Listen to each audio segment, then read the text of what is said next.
Alright, alright. Sorry. We are doing stuff. See here.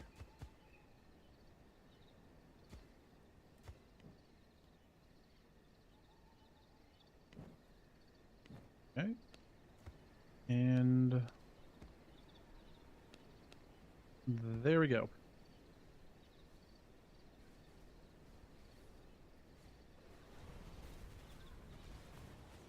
One second. I'm getting everything in order.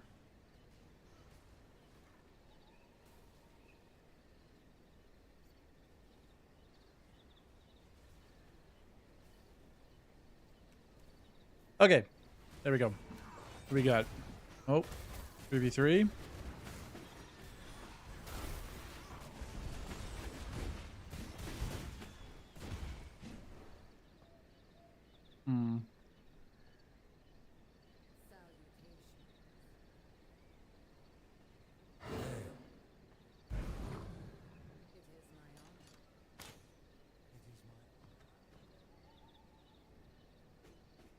Oh man. Well, there's a 3v3 going on, so we'll just watch it for now. Oh, what is this? Word of the Damned. Oh, we're chilling. Wait, what?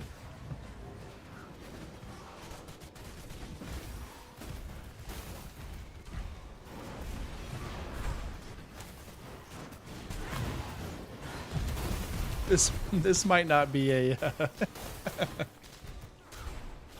might not be a normal 3v3. We have somebody AFK right now and everybody's pistoling and using Word of the Damned. Oh, he's back.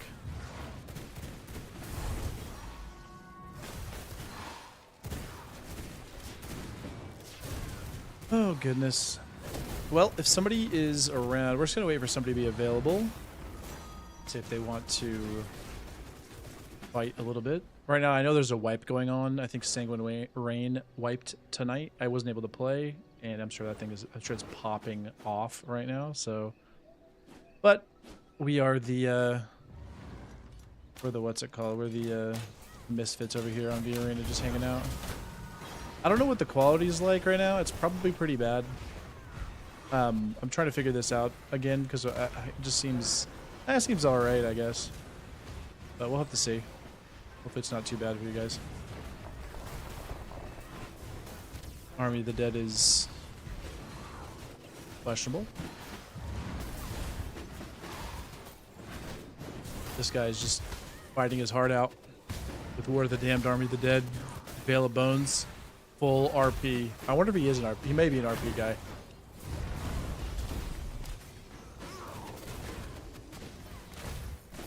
He may be an RP guy. Oh, we got some soul burn. Spear keys. Ooh.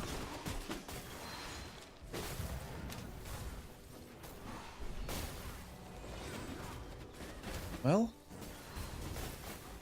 they did their best. They almost got Mario. Oh! Oh. Come on, Nomad, let's do it. There it is. Hey, we got the one. Okay. Wait. He's spacing. Okay. That would have been sick, actually, if he went on Azaleen instead. That's a Jeej. Oh, not yet. Okay. And he's dead. I mean, he was battling for sure.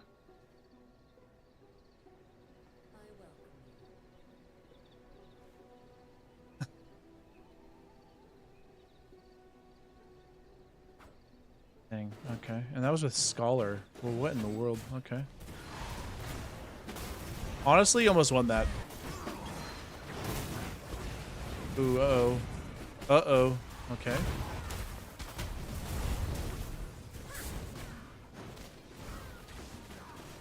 A lot of spear keys going on. Oh, mace. Sokel hitting the mace. Oh, Nomad is struggling this time around. We're in trouble. swapping Sokol out. He's dead for sure. No, Adagio is over here. Just he's having problems too. Well, like I said, I'm sure we'll get somebody soon. Hopefully get somebody soon. If we don't, we might hop on Sanguine Rain as a solo and just see if we can't mess with some people. That sounds like fun. I don't know what the settings are on that.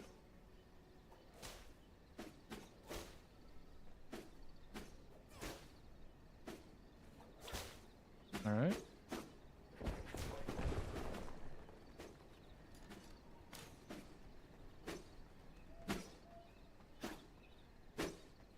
Cast your gaze.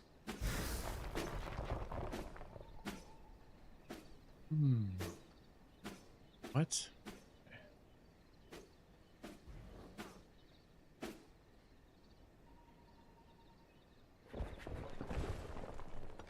Heal me in. This side? Okay. Oh, 4v3. Okay, okay. I like that. I like that. Okay, I'm not going try hard on the ult. Listen, I'm a Wisp dance enjoyer. That's just how it is.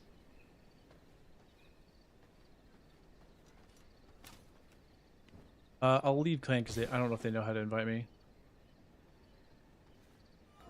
There it is.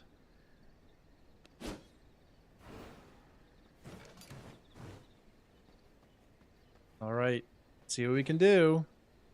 It's a 4v3, but we have RP guy right here. I like the fit, actually. He looks good. I like that. And then we have... Oh, wait, what? Okay, you know, he stepped out. He says, okay, whatever, 3v3. Let's go.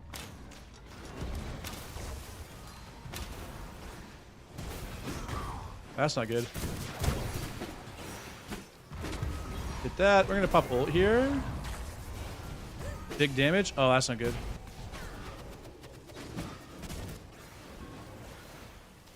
Azaleen is in trouble. Oh, I tried to get the E off.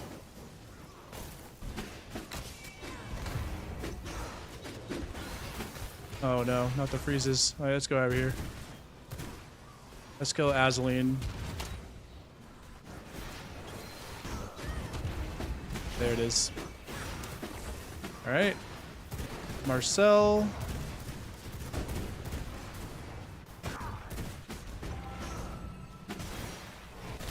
Oh, that's not good. No! The skeleton.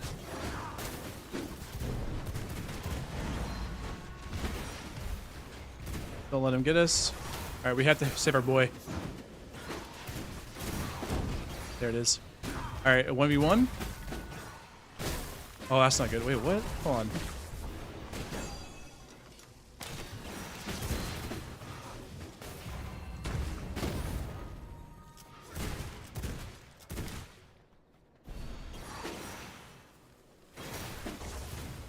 Oh, he has nothing. Oh, he does have that. Oh. Wait, hold on. And...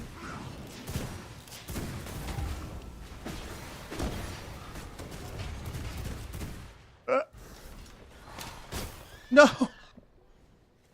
No, I dropped the ball. Oh well. I shouldn't have lost that, honestly. I was trying to bait out his cold snap whenever I came close and then spin on top of him. But he didn't do it. I was kicked. Dang. Rough. Oh, I'm going on this side? Wait, what? On this side? Oh, okay.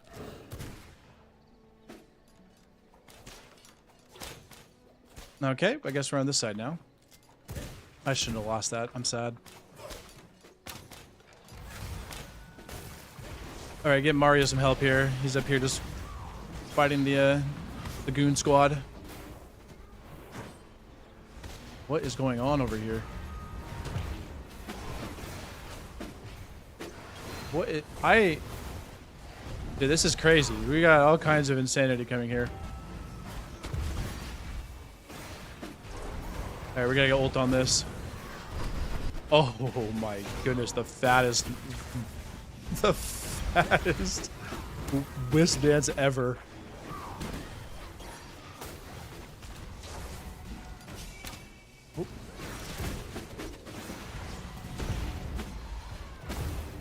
The recast.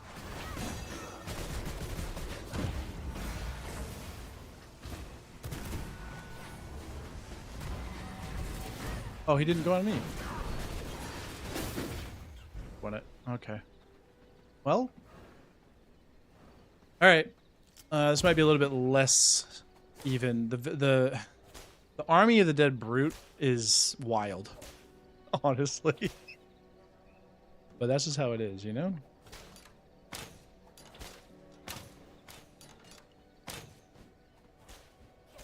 Midnight greetings. Outstanding. Night's greeting. Well, okay. Are we going? Like, I guess we're going. Let's have Mario again. Give him some help again. Let's actually just ult this right now. Look at it. Look at this. I'm just invincible. Oh! The actual fattest frost sleep of all time.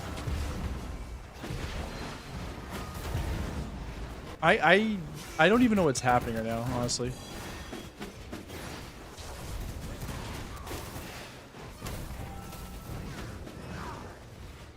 Okay. Alright, we just gotta...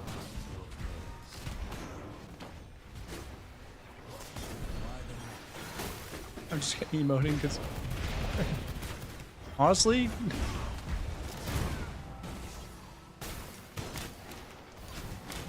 well... what the... He just... okay.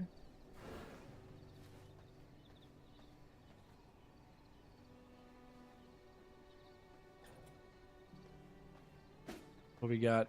Oh, we got somebody else. Okay. Let's go Y. We go on this side. Behold.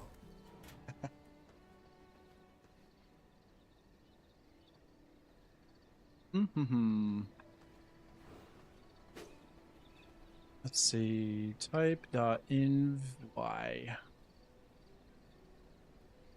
Didn't get forced last time. They like sent me the friend request or something. Or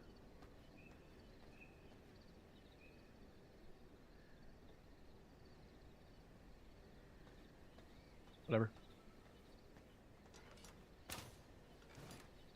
All right, here we go. Dude, okay, they're kind of memeing. Why am I going try hard on my spells? Okay, I am not in vampire combat. Let's change it up. Hold on. While they're doing this, let's get the... this is kind of BM, honestly, but whatever. We're doing it.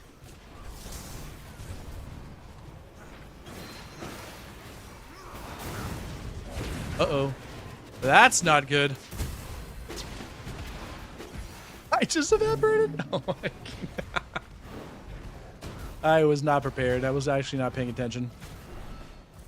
At all. Got destroyed. Okay.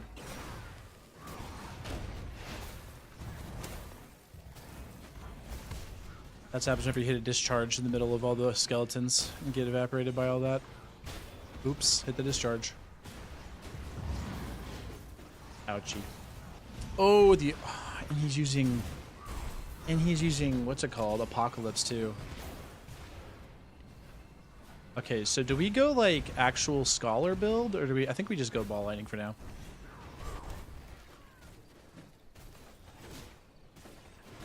Alright, Azaleen. Going for plays. Mario. I left you guys high and dry. I left them high and dry here.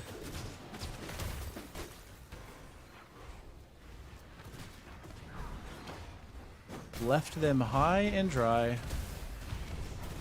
Mario, I'm sorry. Oops, I died.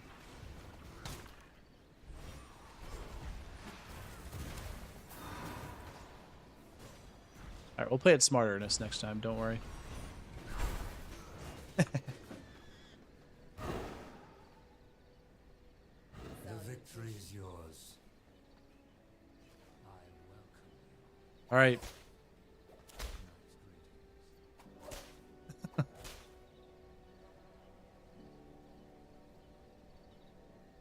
Oops, that was in global.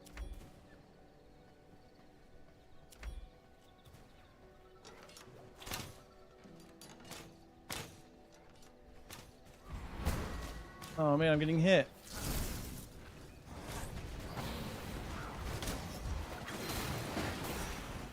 All right, let's go help a boy.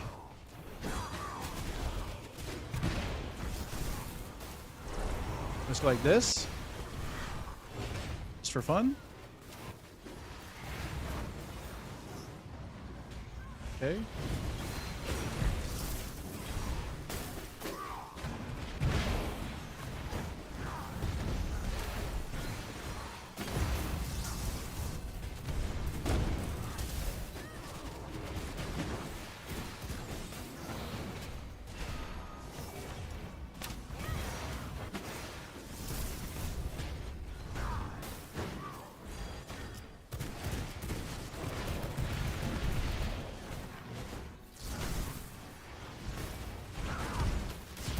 Dude, I respect this guy's commitment to this build. This is actually kind of a sick build. And without if it wasn't like what's it called? If it wasn't ward, if it wasn't ward, this build would be actually sick. If it was like what was he running? Maybe like Frostberry or something. That would be pretty cool.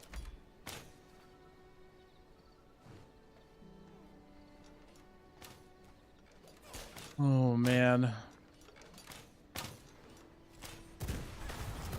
We have to play some fun builds then. Oh, double counter. Oh no. Okay, I know what you got now though.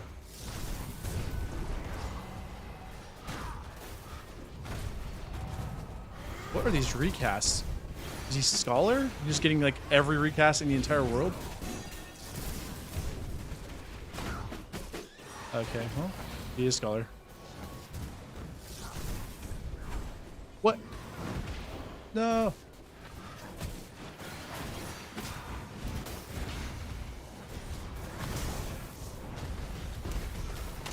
Oh wow, everything's frozen.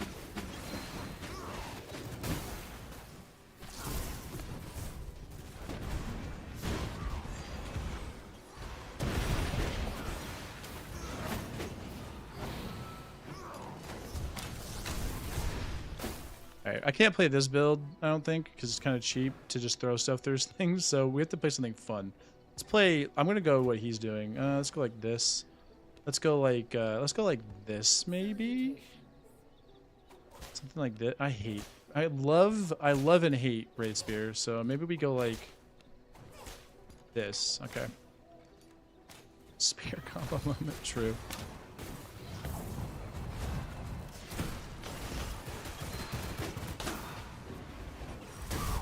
Oh no! The summons! Wait, hold on. Hit him all with this. I was not looking at that. Oh, I almost made a big mistake. It is so hard to track where these people are with these life bars.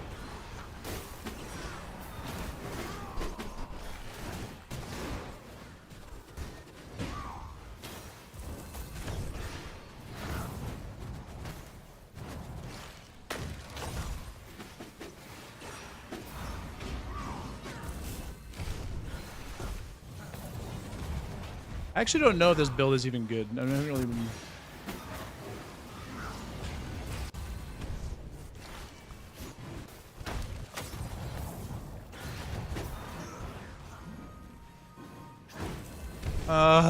That's funny. I'm so used to not... Oh no.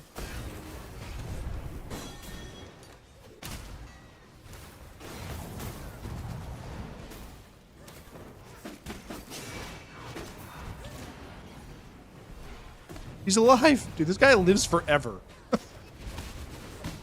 He just throws this.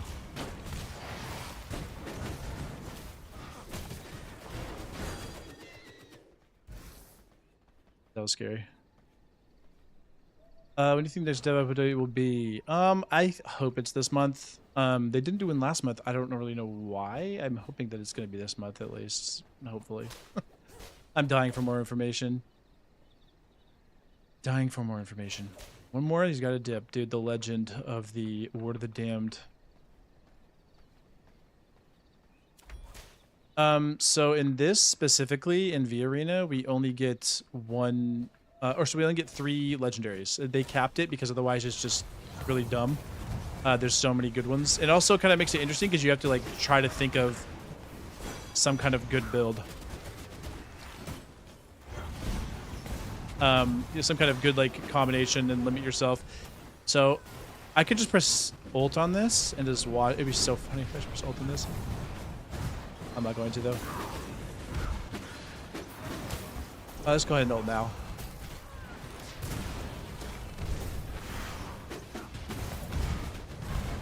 Let's go ahead and get out of here. And then with this. Oh no, I'm sorry.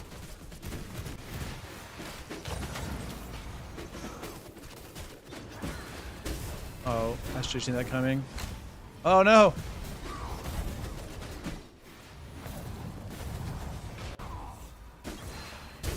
Oh my gosh, why do I keep falling for this? Just ult this. That guy's still alive! Wait, hold on. I didn't realize there was this many people! Why did I not realize there's 4 people?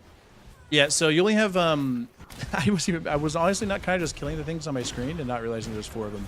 I should have put that way smarter. Anyway, yeah, so they only limit us to 3, and so I kind of have swapped between a bunch of different things. At this point, one thing that I'm really working on is not using stupidly OP meta stuff. Like Blood Rite Power Surge is pretty meta, but it's not peak meta, and Wisp Dance is definitely not meta, but I found ways to make it work really well, and so I enjoy playing it. It's also, if people don't know what to do against it, you kind of just get destroyed because it does so much damage. But let's swap to this real quick. I like this right here, and then since it's 4, let's go ahead and do that. Oh man, what is that?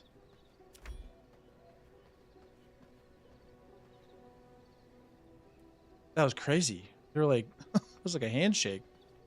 Also, I've taken off whip from my weapons because I just relied on it too much. It was teaching me some really bad habits.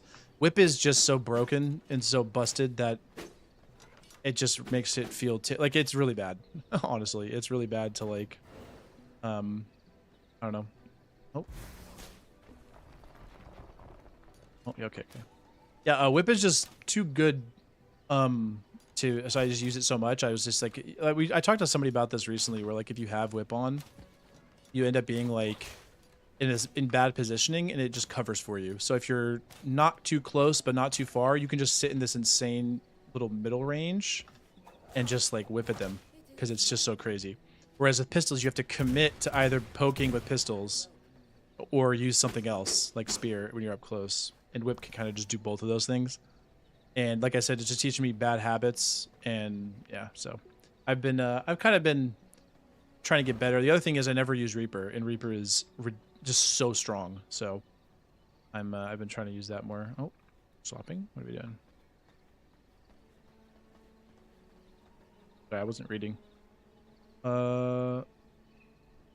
Okay. Let's see. 2v3. Swap.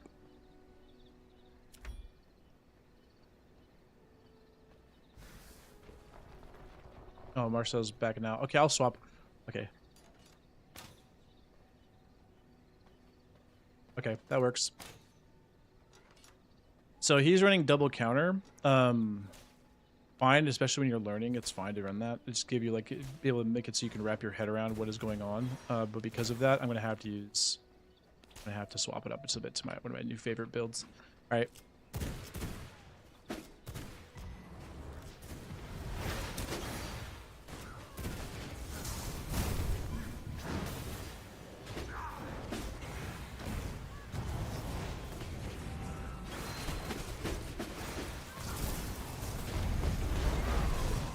Oh, I tried.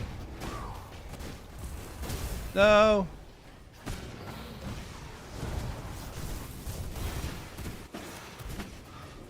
There we go. Oh. Ah. There we go. Yeah, so I kind of being mean actually by using ball lightning if he's running double counter. So maybe I'll swap. I'll go to I'll sort of like power surge and Blood Rite. That's fine. There we go, 3v3. 3v3.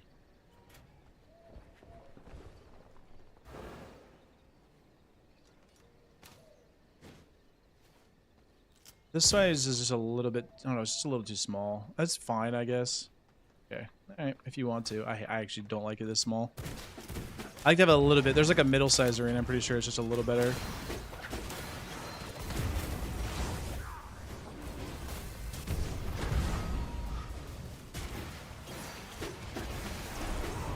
Go ahead and get this guy with this. I'm gonna get ulted off that. Sucks, but no.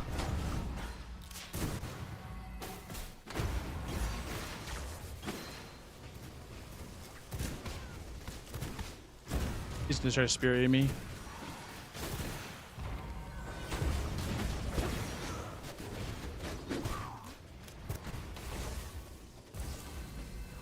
You got a recast on that.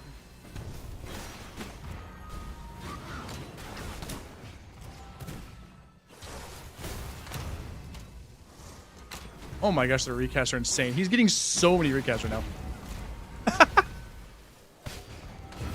So goofy, dude.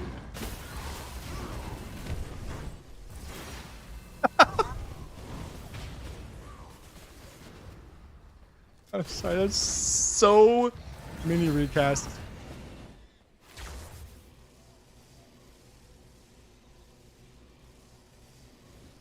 What? That was so crazy. That was so crazy. Oh man, that was funny. All right. Oh, let's go get the wake this guy up.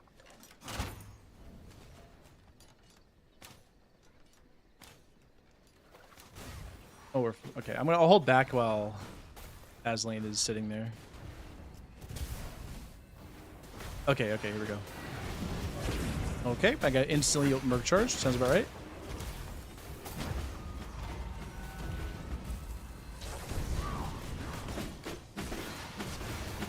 That's why we learned the sword.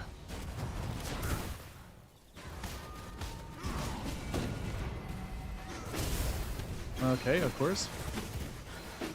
Honestly, I should have just seen that coming.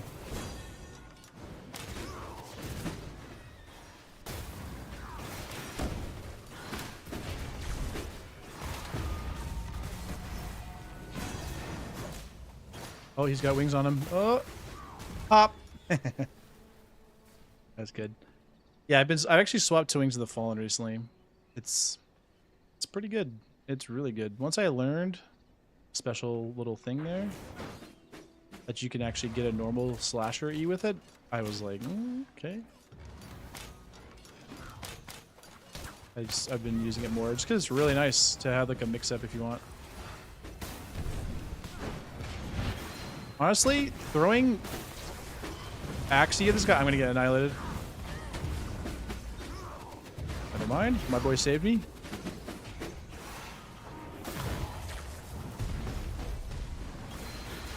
Alright, we're gonna ult this. This is why. Oh no, don't hit him. Oh my gosh, the counters right now. That is such a good spear Q.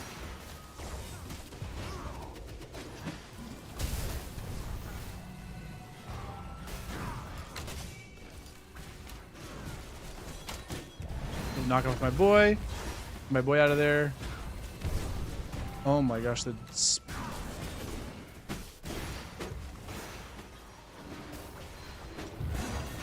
no, not me.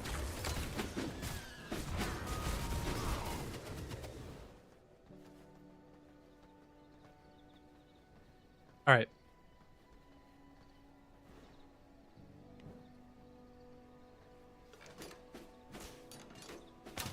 Well, let's see if we can zoom this guy in. That was a crazy mistrance in there.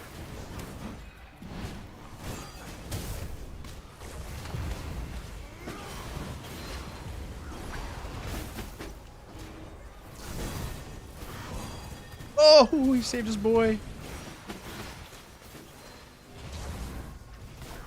Oh, that's so annoying. Hitting me out of my counter. Uh-oh. I tried to predict.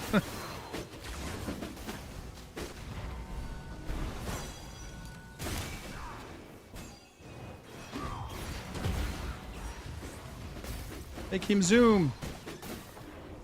There. Let's see. Yeah, that fear was pretty insane. Fear is just so strong. It is a very, very strong ability. That's another reason why I took off Siren's Wail. Siren's Wail just, again, it's like kind of like it's like a worse whip. It just makes you, it's such an easy weapon to be good with. You don't really have to do anything. Oh, Capital Rise is gone. Okay, I feel bad now. I'll let them 2v. Here, I'll let them 2v2. I didn't realize he was AFK. Yeah, fear. So it's funny how the meta has really shifted somewhat as people kind of like discover and how to play around certain things. So like Cold Snap is always going to be really, really strong, and Discharge is extremely strong as well. But especially in teams like this, Mistrance, in my opinion, is better. Obviously, you can always get value out of like Cold Snap, freezing people, and like especially in this chaotic of a situation. So like he's popping Cold Snap right in front of Capital Riot or whoever it was, Marcel or whoever. Oh yeah, here you go, Mario. And maybe Capital Riot is playing smart and not hitting his Cold Snap, but then Azaleen just throws something out and hits the Cold Snap and then freezes Capital Riot with his Cold Snap, right? That happens so much in team. That's why I'm not running daggers on my Bloodright, because my daggers will literally just freeze my own teammates all the time or fear them, and it's really bad. But Mistrance kind of does somewhat of a similar thing with fear, but then also lets you reposition. So you can just survive. Which is huge in these, because literally you can just get hit by 3 spear Qs and just die. Like I just missed that. That sucks. Okay. We're gonna ult this. Almost got that guy. Actually, I'm gonna go for him. And then Capital Riot he's their ace in the hole right now, but he has no counter. Oh, that sucks. I almost did something, but then I didn't. I'm being dumb, just hitting his counter every time. Let's see. Zoom that guy. Yeah, I technically didn't have anything there. And there we go. Just waiting for him to commit to something off the Bloodright. Yeah, Bloodright's super strong, but it just isn't it's not a 1v3 spell in most of the time. I mean, obviously, if you're just a beast, you can just be good, but...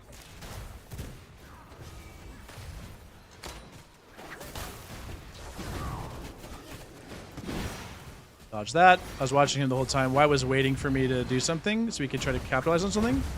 Oh, that's not good. We're going to hold that. Oh, he got nuked from that.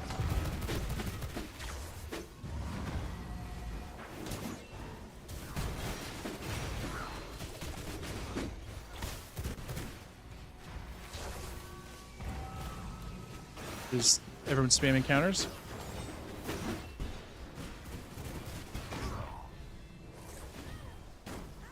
Some power. Uh-oh.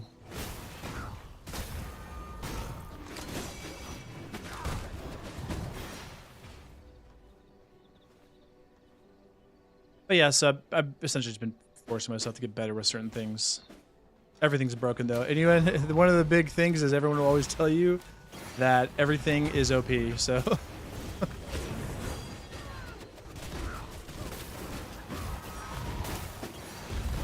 Oh my gosh, that was actually so good. That was almost good.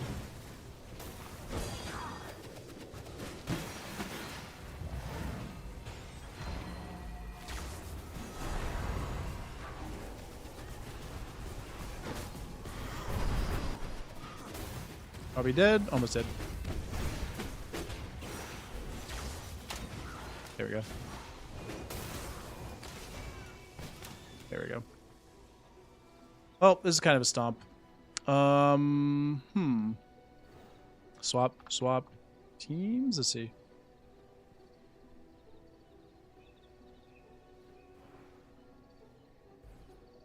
This way. Oh. Okay. Well, I'll go this way. What? All right.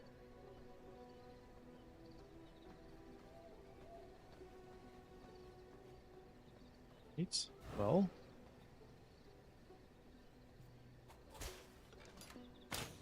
Night's Okay. greeting. captains? Oh, I don't really care.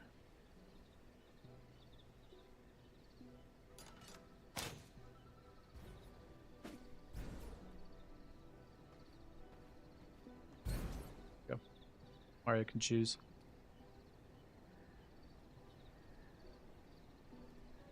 Or she just wants to do this. Okay. Okay, we're doing team captains.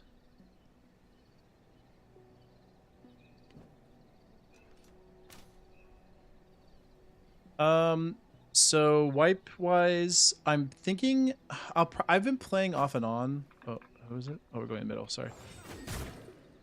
Oh, is it we're randomizing in the middle? That's actually kind of nice. That's pretty funny. Yeah, so I'm thinking in terms of wipes. It's actually a fun way to do it. I like this.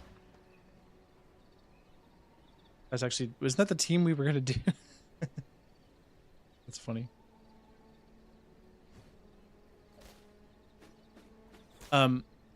So sorry, wipes. I've messed around on wipes a lot actually since like my last wipe videos. Just done a bunch of different wipes, just kind of hanging out.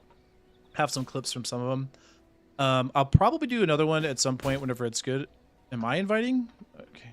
What? Mario. Why am I inviting? That's right. That works. There. Type that. And then I think what I'm probably going to do soon, there's a new brutal hardcore server. It's on EU, so I have like 120 ping. But there's a new brutal hardcore server coming up. Not coming up, that's launched. That looks really cool. Messed around with it, just looked at it a little bit. It was pretty cool.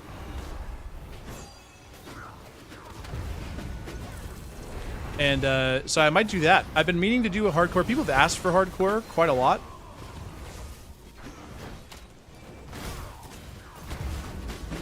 And so I think it'd be fun to actually do one, and it's a true like hardcore. It will delete your character if you die. So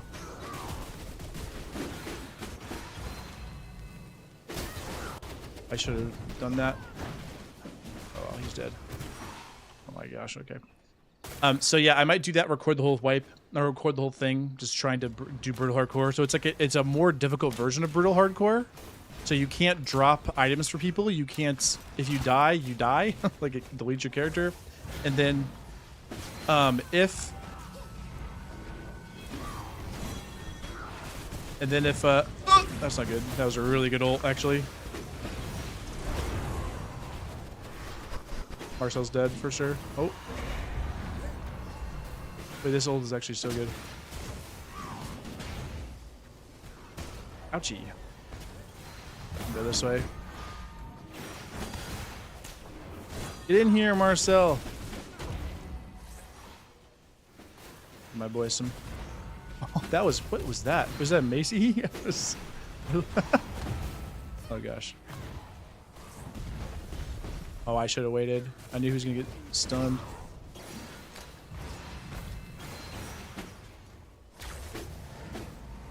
Uh-oh, that's stupid of me.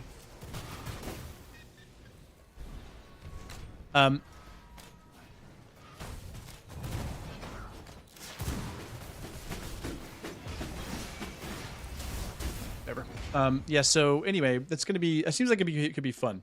If you die, delete your character, you can't drop things, people can't give you stuff, and there's like a bunch of rules for how certain things, so you can't just like cheat the rules. It has to be like a legit thing. And it's brutal with additional, I think it's like additional health, enemy health, and damage. So it's not only is it brutal, but it's like hard brutal. This might save me.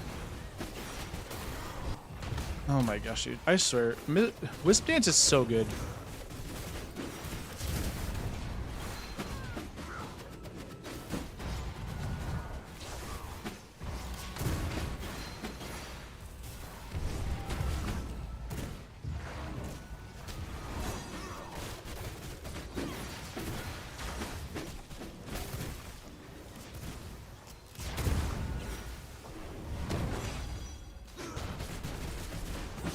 Oh, okay, I shouldn't have done that. I did the bad Spirit Q, or Spirit E. Sorry, Spirit Key. Spirit Q recast.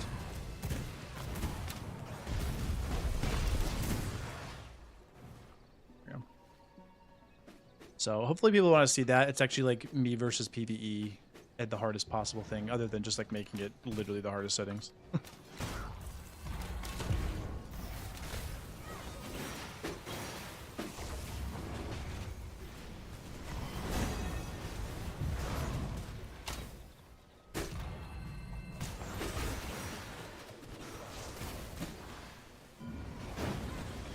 Oh, that would have been insane.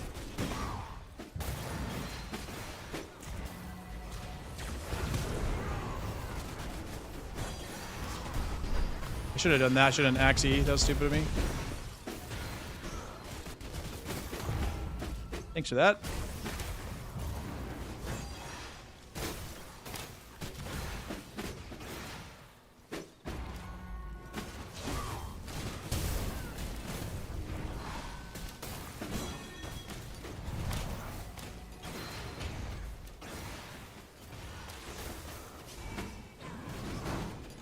Oh, I missed. There. Alright, I think we swap it. Swap it? I actually play a pretty good supporter role.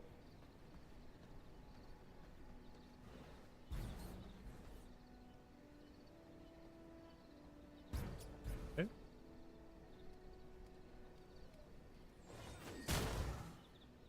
Okay.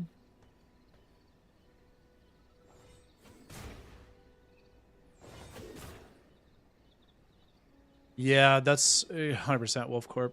That's where I'm Wolf Core anyway. So that's where I'm wondering. Let's see, is he gonna invite me? I guess just drop clan, whatever. There, they can invite me this way. Definitely brutal, definitely very difficult. But honestly, I think this is maybe just me being dumb. I think it'll be the hardest part. I think is going to be at the very beginning, just like dealing with Act 1 without tools. But once you have the ability to like pistol E and like pistol and slasher Q to like iframe things, and you have like all your tools that you could possibly use, and like spells, all the spells you want, it gets a little bit easier. And also because it's brutal in PvE, it means that there's basically no reason for me to do stuff early if I'm trying to beat it. So yeah, that just seems like you know, that sorry, what that means is I can actually like use things. Oh, that was dumb of me. I can actually like use blue weapons for once and like it because my weapons are good.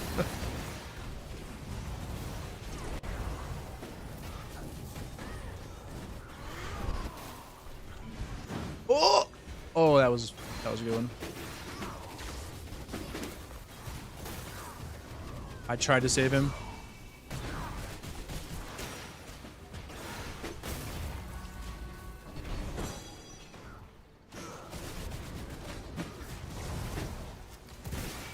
No, the Siren's Wail. He's dead.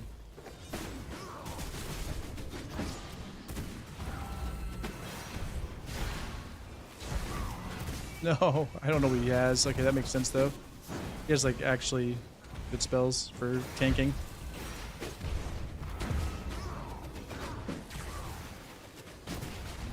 There we go. We got him.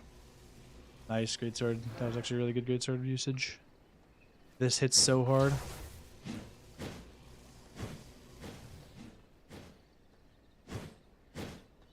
Okay. Wait, who is it? Mario? Okay. Oh.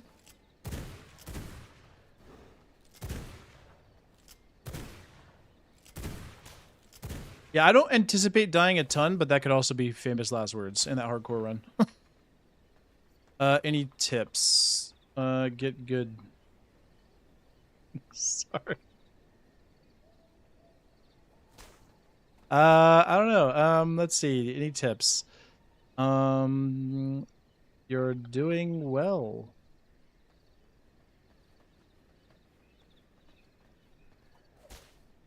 Let's see. Don't let's see. Let me see here. Spells too much. My brain isn't working. Yeah, don't just spam your counters, but use them well. All right, let's go. Oh, I don't like that. I was not ready for mosquito. I'm in big trouble.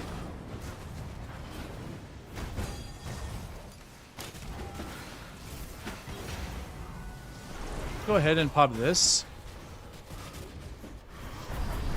It does so much damage.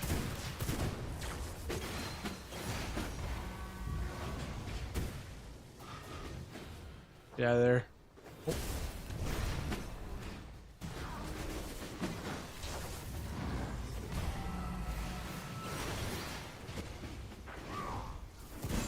Oh no!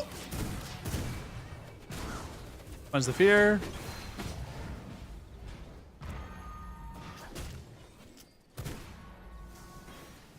Ooh, I like that spell. Spirit. Slowed. When it comes to ball lightning. Alright, we're gonna go this way. Okay. Yeah, when it comes to ball lightning, you want to use it to basically get to kind of predict their counters, where you know it's coming and you know they have counter up, and so you use the counter, right? Actually, you see the counter, you wait for it, and then you just pop the ball lightning like that and recast it to get the cancel on the ball. To get the he's gonna come this way. Yep. Oh my goodness gracious, that was such a good ult. All right, go ahead and hit this. The ultimate wisp dance. That actually the spear was insane.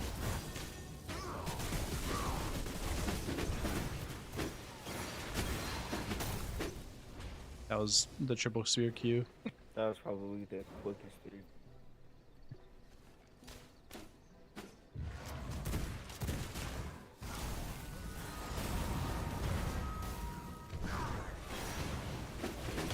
Oops. Let's go back away, go to the other side, but they don't see me. Nope. I'm trying to like pretend I'm not watching someone and then do something.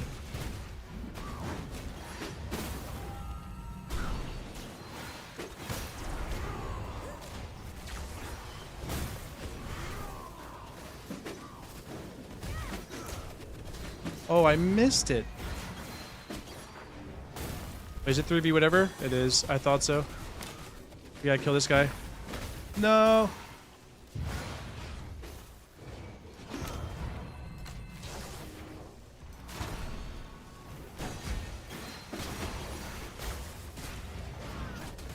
Oh, I almost had it. I didn't mean to do that. I'm gonna fake him out. This is what I want. Get him.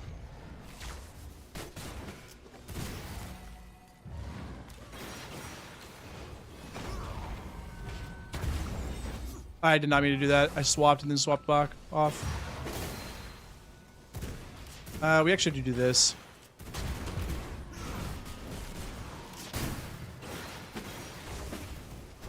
There's no way. If they come that way, one way, go the other way. Ball bounce in 3, 2, 1. No! I got one! I got him! That was scary. Like, man. Nothing I can really do there. I had to swap to this, though. The move speed. You have to have move speed.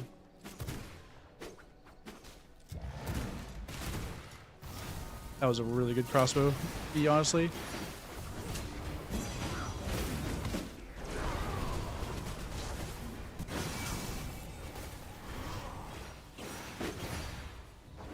Run away from him. No. No, dash away. Oh. No. What?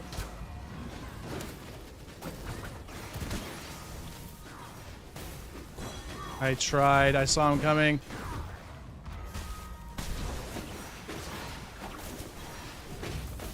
What? That was weird.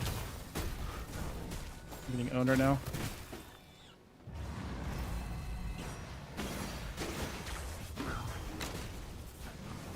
Get the recast.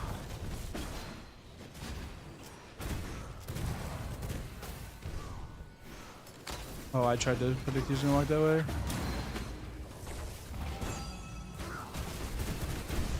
I shouldn't have pushed him. That was my fault.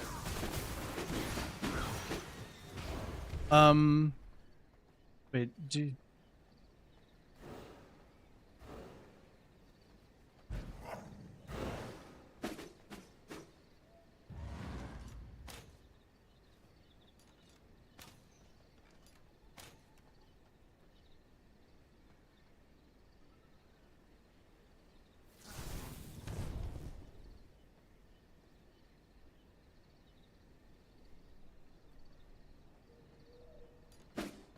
Yeah, big anti-counter play right there. I feel like devs intend instead of killing bosses 15 levels down, but if it's EU server on bad counter, I can already see that it's... Yeah, I mean, you're not wrong in any way.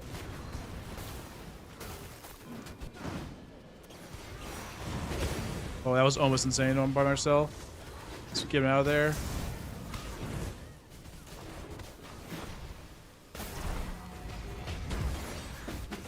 Okay, let's get him with this.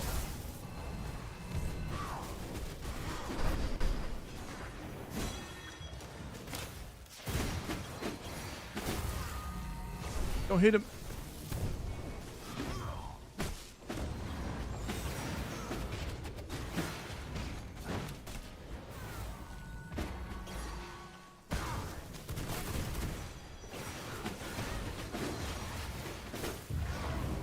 Oh, that sucks.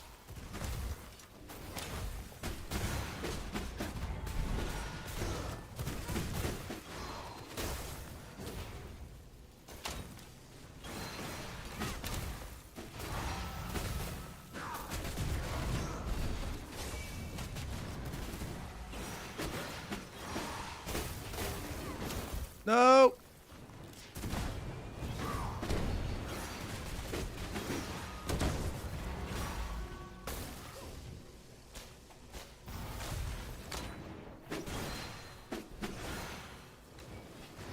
Honestly,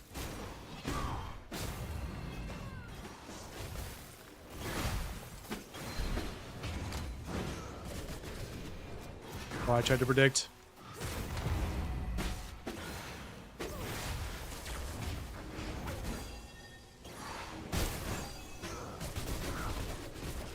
Yeah. Made some mistakes there, but we got it figured out. Oh, we're going rat form in the middle, or what are we doing?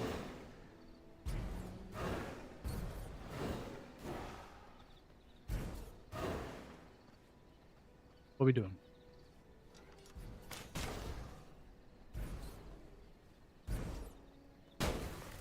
Okay. He wants it. Okay.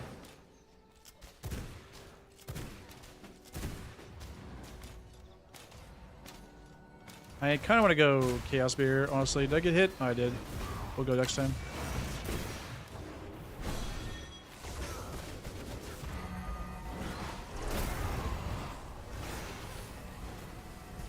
Look at the damage on that.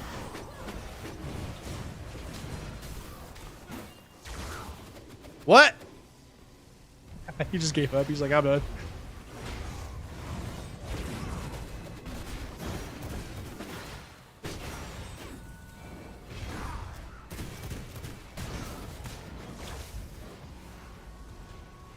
There. We'll do this.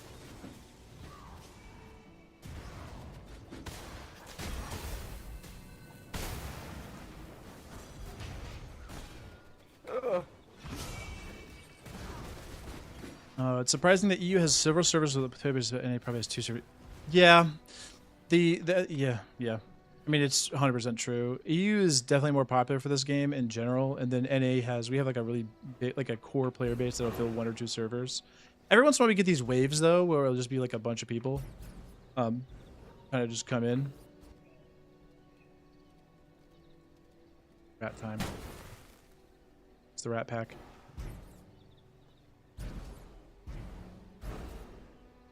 And 2 new captains. Okay, well. There we go. Okay. That works.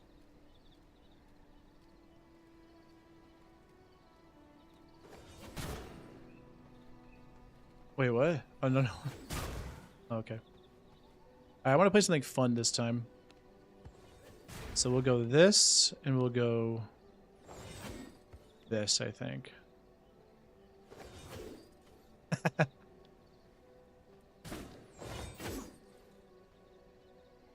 This too.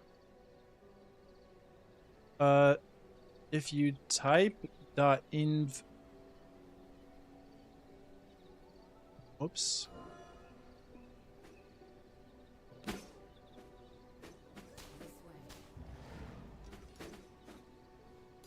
There we go. Okay, we're playing the... Oh!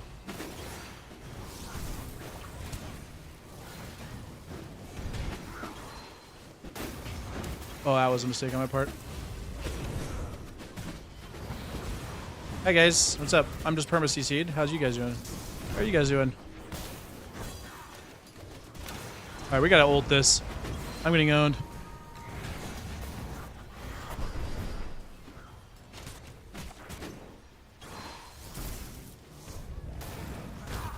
I'm dead. Heal! Ugh.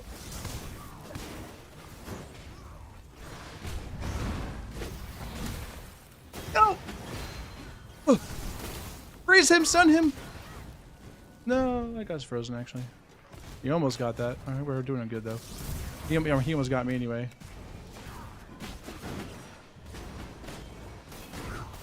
We got him.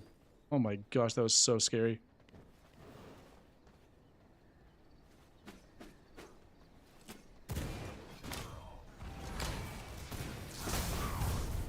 What's up, bro? No. We gotta do this.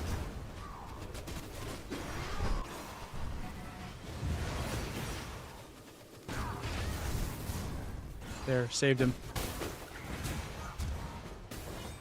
I didn't mean to press that again. I keep switching and then switching back. Or like I think I'm trying to. I'm going like this. I think.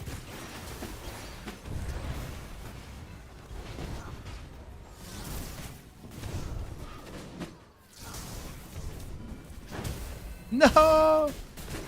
Oh.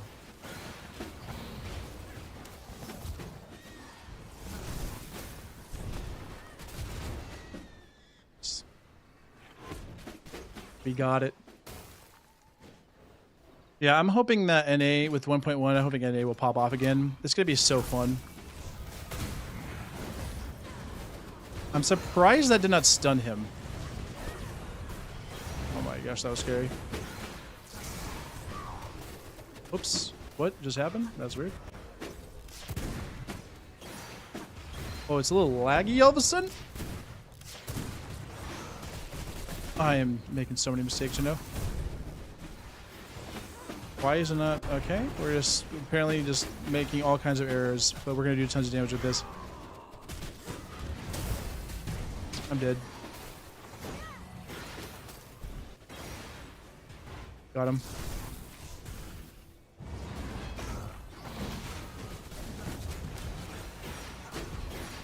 I was making so many mistakes there, just like totally spaghetti fingers.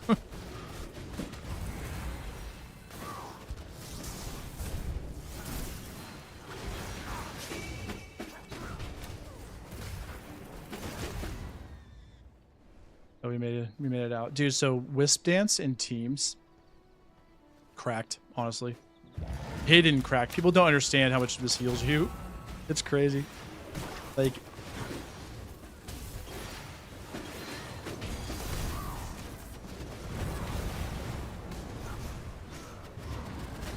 this right here, I'm gonna heal so much off of this.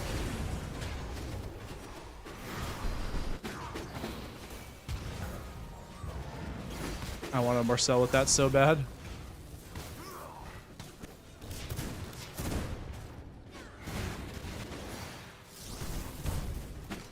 I need to remember to be patient with that.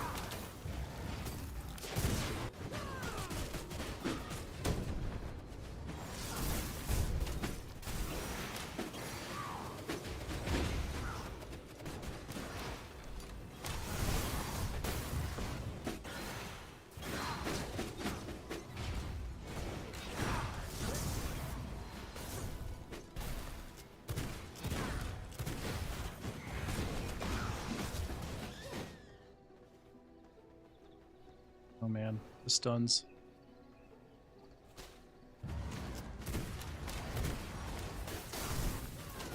There we go. Oh, that would have been a perfect murder charge. No! No! Anything but this! I got stunned. I just got owned. Oh, predicted. Easy.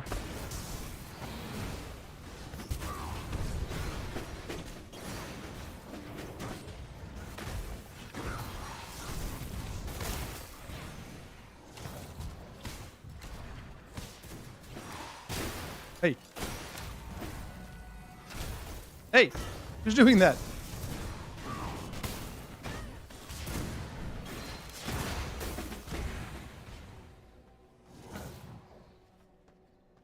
Oh, we got somebody else.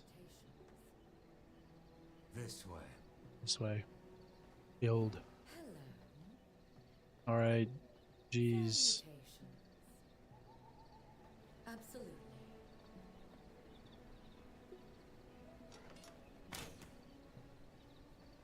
Trios instead of 4-man makes the raid super spammy. Yeah. Honestly, trios I think is the sweet spot for like large groups. I think it's either obviously so I love solo. I think solo, duo, trio. I think 4 is just too much, especially with this stupid ability existing in the video game. Because if this lands on one person, instant delete, game over. Oh, 1 sec, okay.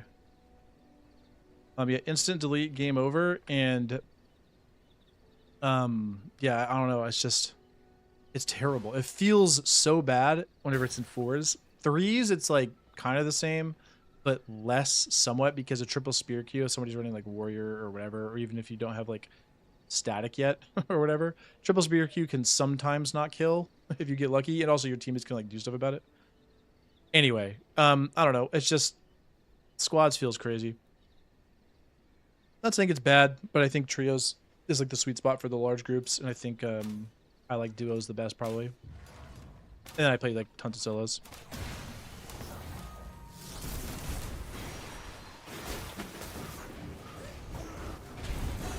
Oh, come on.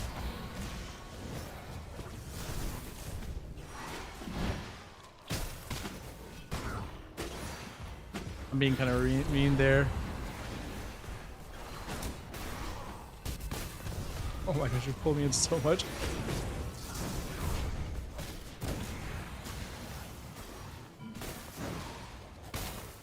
Oh, that was so much damage there.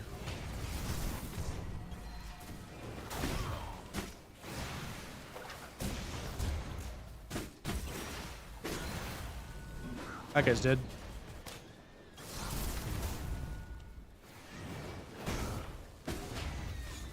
There we go. And then 1.1 probably last time. Yeah, I think so. I don't know. I mean, obviously it just kind of depends on what the whole situation is, but yeah, it might be. So the thing is, I'm confused. I'm gonna probably ask this if I ever get a chance to. No. I'm gonna probably ask this if I ever get a chance to. But I'm gonna do this and just not die. Oh, okay.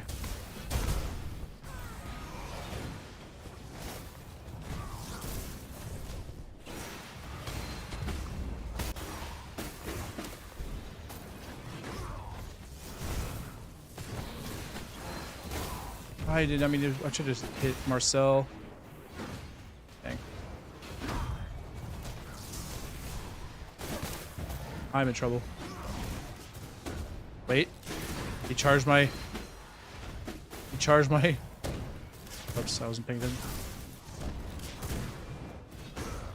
Ooh, the max range.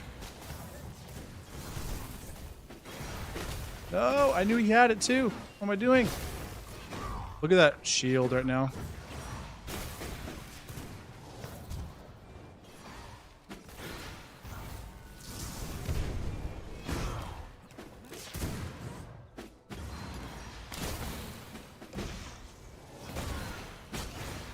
Jeez, that was almost really scary. Yeah. So here's my thing about the question I have. Let's see. Hold on, let me read through all this. Either way, people want trio servers don't fill so they can complain because it's not squads. Yeah, it's true actually. Honestly, you're not wrong. Like I see people ask for everything. Like they did Sanguine Rain on trios, and then everyone was like, "Yeah, but why isn't it duos?" And I think people are just kind of in like moods. I don't know. It's weird.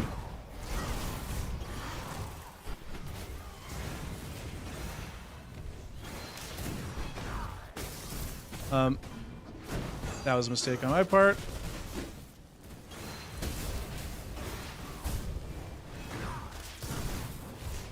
I almost got him with that.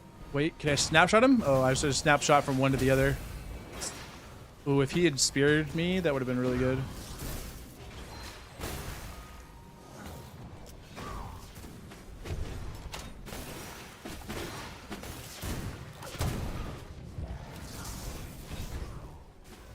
Oh, he's dead? Okay. No! Getting owned by the... There you go, he's getting owned by the thing. That was really close. Sorry, finish my thought. Okay, so squad servers, Sanguine Rain, they were they were like, oh, we want... They did trios. And then people wanted, oh, that's really not good. Oh, I didn't ult last time, did I?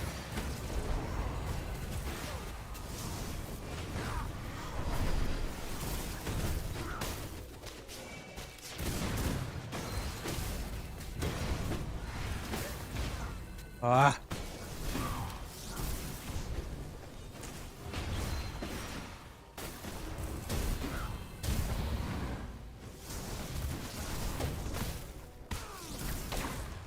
No!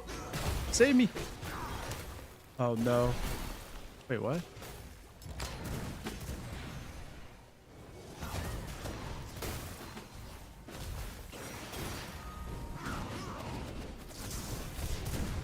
There we go. Okay, sorry, I will finish my one sec. Let me finish my thought here.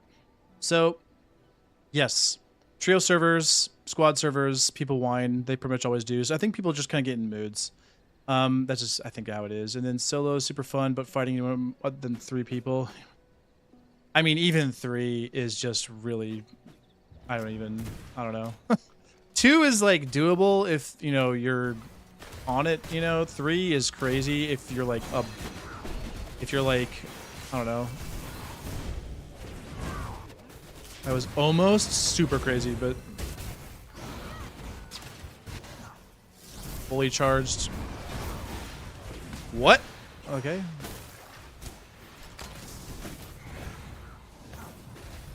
It's fully charged Chaos Barrier, which is pretty cool. Oh, I'm stupid.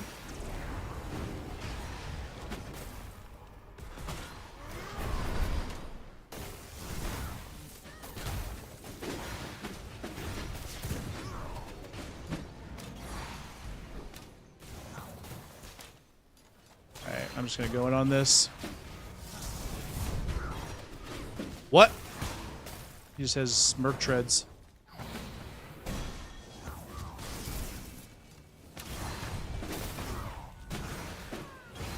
There we go. Oh. Either way, people want trio. Yeah, sorry. I'm sorry. It's so hard to go back and forth from these. I'm on the wrong side. And then, yeah. Feel that Wolf Core. Oh, yeah, solo on trio servers. I solo a lot as well. And it is, it's pretty much all I do, honestly. Sometimes I'll like grab a duo in the middle of one, but a lot of times I'm soloing. And then, wait, does Christian cancel all ults? Not cancel, just knock yours up. But some, yes. Okay. Yeah, I agree with that 1000%, Wolfcore. 1000%. I don't like that. I really don't like that. I think you should be like, you should have to scout the plot and go see what it is. It's annoying. You can just, oh, let me just press the map button and look at everything. It's like, come on, dude. Really? Okay. Sorry there.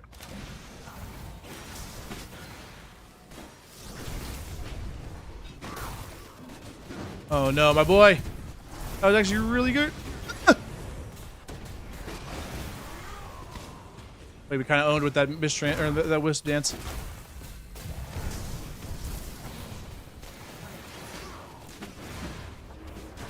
We're gonna hit him with the thing to explodes. Do this way to cover his retreat. Stun him. Oh, the skeleton saved him. There we go. Skeleton saved him. That sucked. Yep.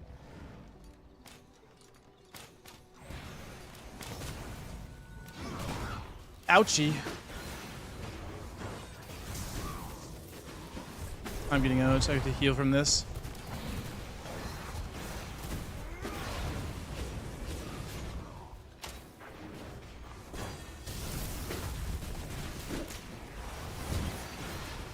That was a mistake to use eyeball lightning there. Oh, that's not good.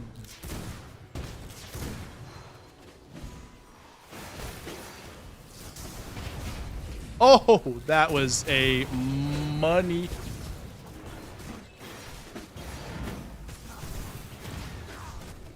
Oh, I'm getting owned. Oh, I'm really super now.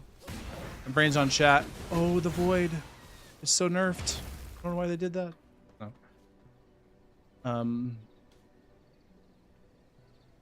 Yeah.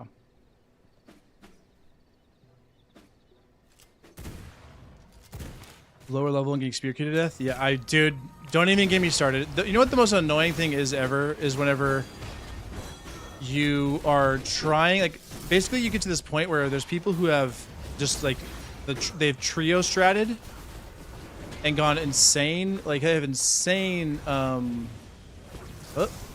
like an insane lead on you, and you're like, cool, whatever, that's fine, that's how it is. Oh my gosh, the damage on that wisp dance.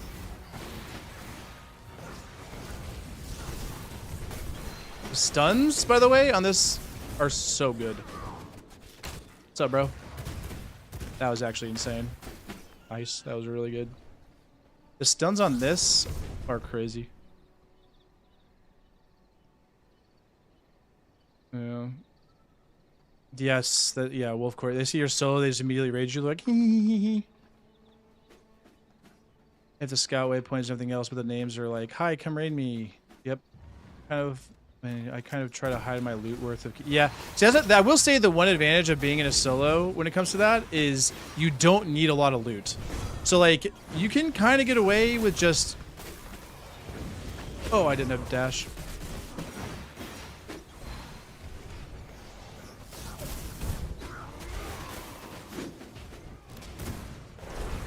Oh, this guy's dead for sure. No, I almost had him.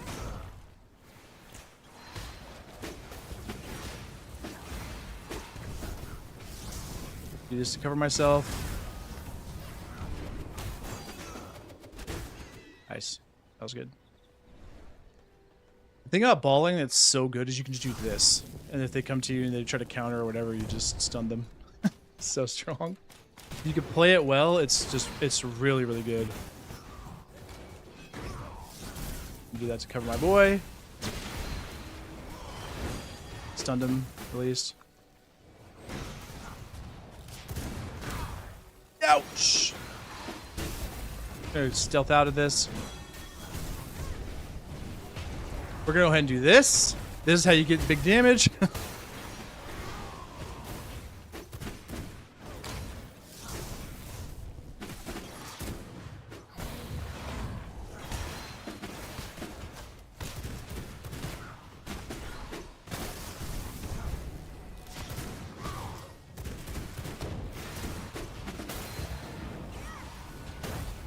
Nice. Oh man.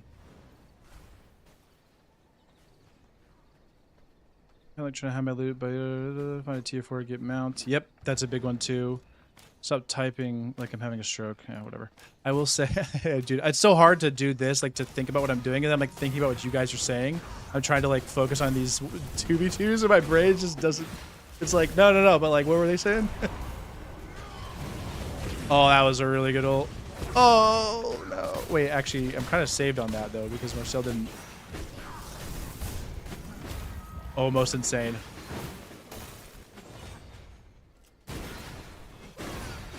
Oh my goodness gracious.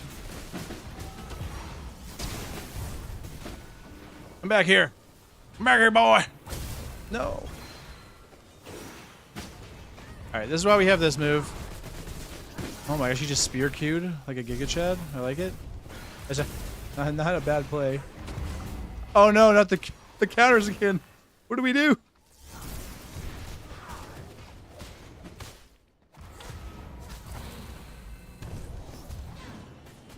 Honestly, we just kind of sit like this.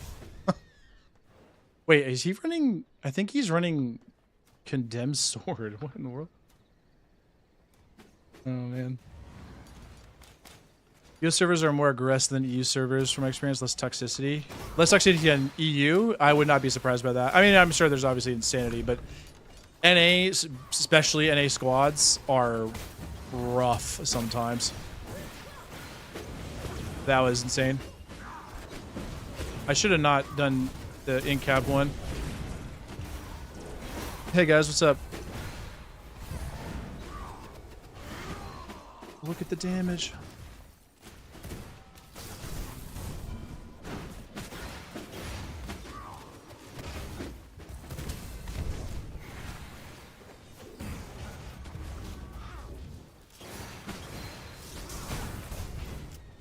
Nice.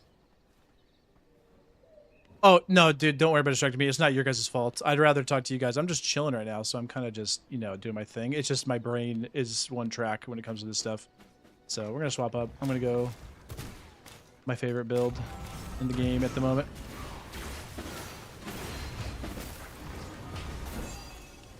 What's up, bro?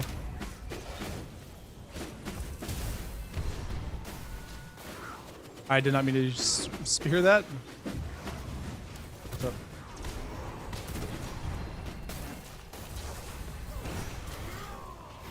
Look at the damage. Oh no. Tried to get my boy on that.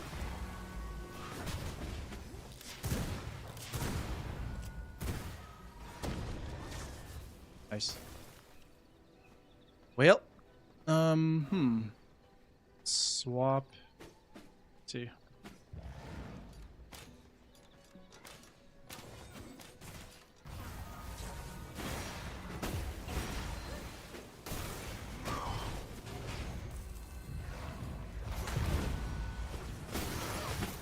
Oh, I shouldn't have done that. I messed my boy's thing up. We're gonna hold off for a second. That was a mistake as well. The fattest spear queue ever? Oh my goodness gracious, what's up?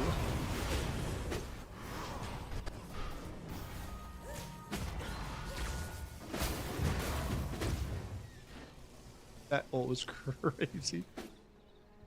The Merc charge. So strong.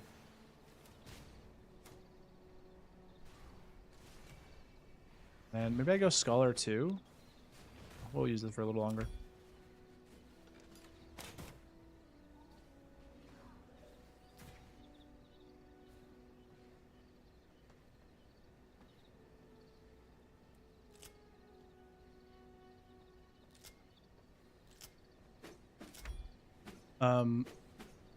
Oh yeah, the double E on both of them. The double E just hitting tagging one that just detonates on both. So brutal.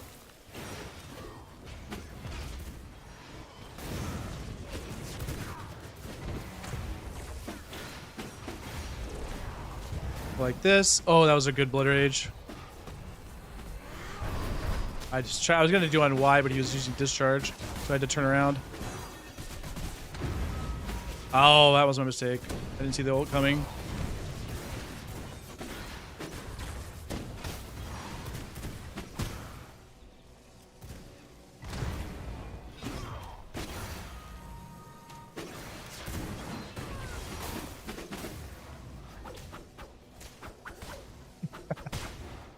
Kidding.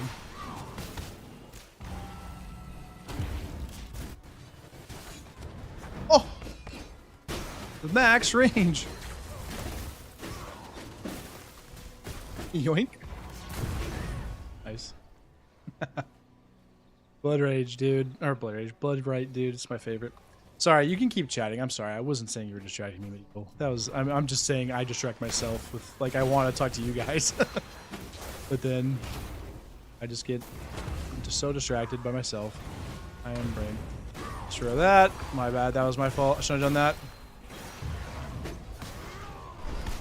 Look. No.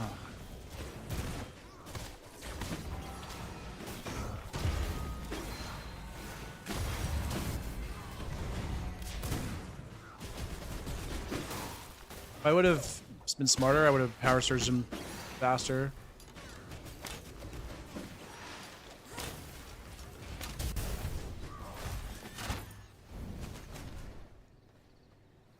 Also, the current rating system is so impossible unless you have more numbers as solo. It just makes in-game fighting it. Yeah, dude. I mean, yes, 100%. All right, yeah, there you go. GG's. GG's on those guys. And leave the clan. Good stuff. This is brutal. What we got over here? Trash and someone. Oh. Yeah, soul burn. Oh, we're going. What do we got? A scholar? Okay, we're going scholar. Approach with pistols. Poke, why not? Should have seen that coming.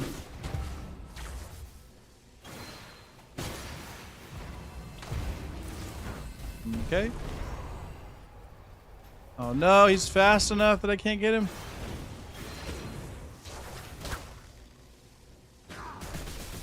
That right there is crazy.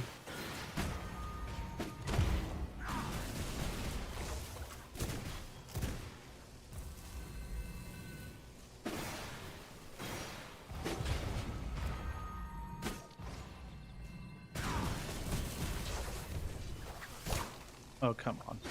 Spear Q. I'm saying, not saying it'll come on from him. I'm saying it'll come on from the whipped range is so wild. So funny. Yeah, I wish rating would change. It's just a little bit too crazy. I think the biggest problem that I had with rating, like one of the thing like their rating philosophy at the moment is just there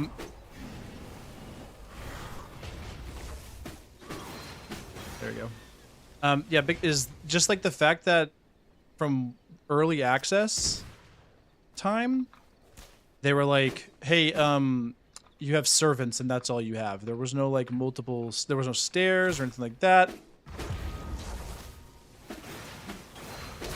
Oh no. I saw that coming too. Should have done that.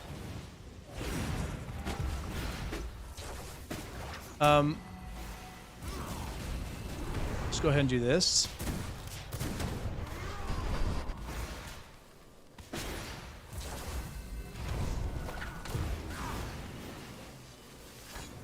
Almost.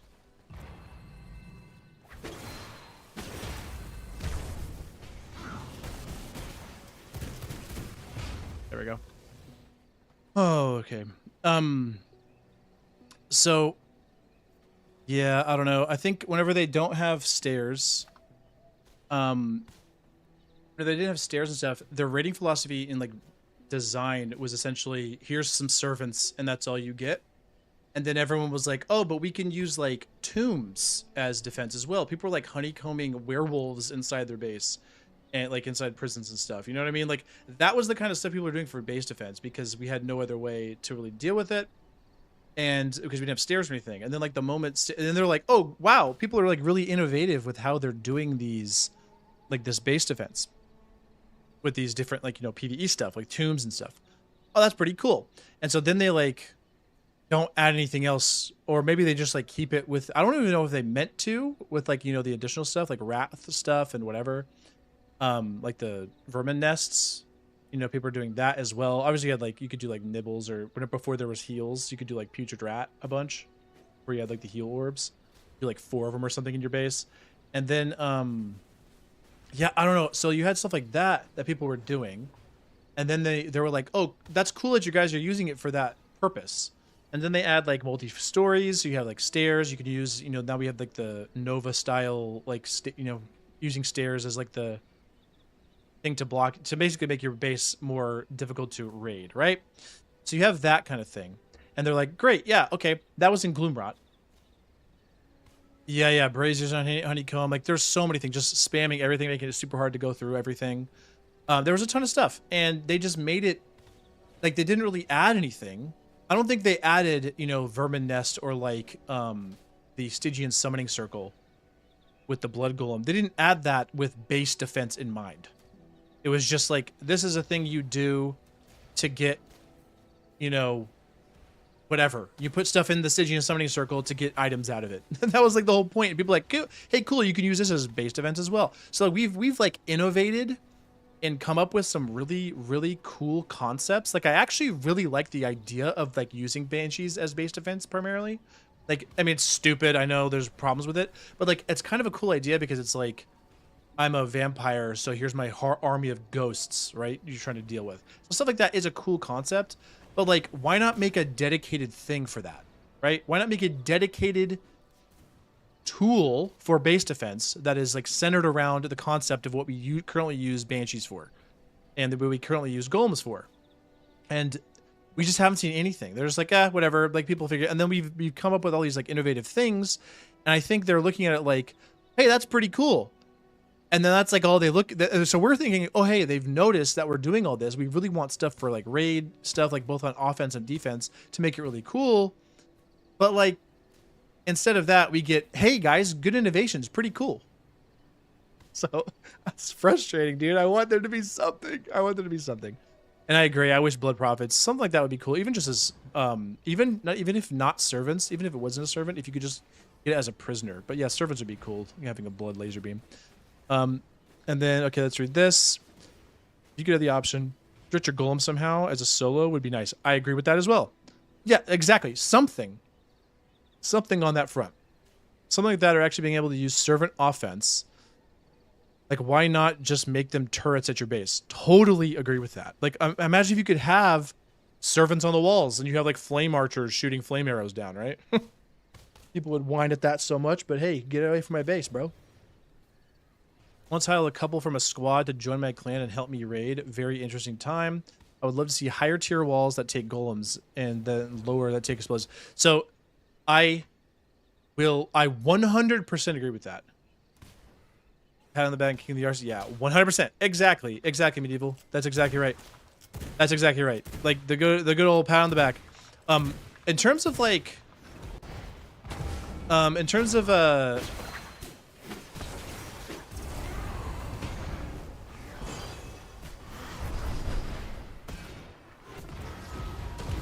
sorry, I just gotta finish this real quick. No. There we go. Got the pistols off. Yeah, in terms of higher tier walls, I honestly think that is the key to making raiding more interesting at the very beginning. I think there should not be breach mode. There should not be breach. There should not be siege. Like, you shouldn't have anything like that. It should be like, my castle's under attack, and like, castle's under attack, and whoops. There we go.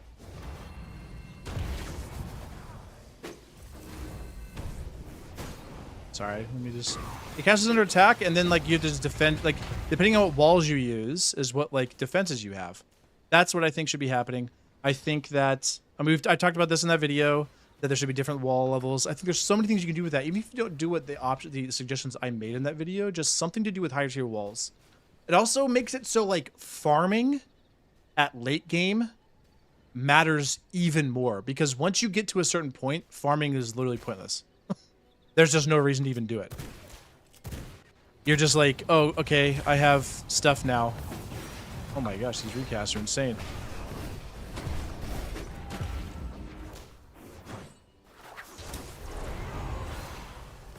That was really bad use of this ult. Oh my gosh, the recast. I tried.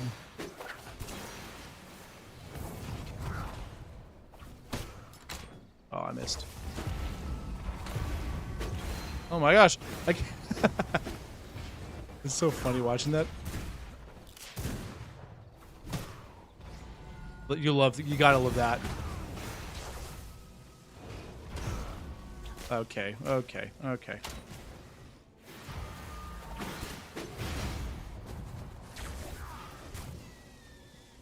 The triple counter, so good. Hard to deal with. The way you need to defend makes half the plots just doors, honeycomb without... I mean... Yes. Agree. Just like...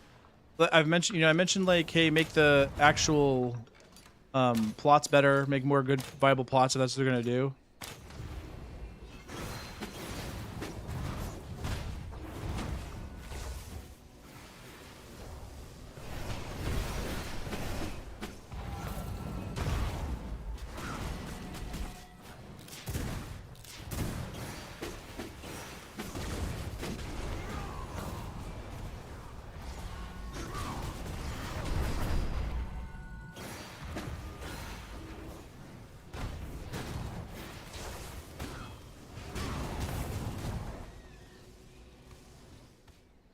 The walls, anything defensive related, should be tied to castle tier. So I thought about that as well. I think that also is a good idea.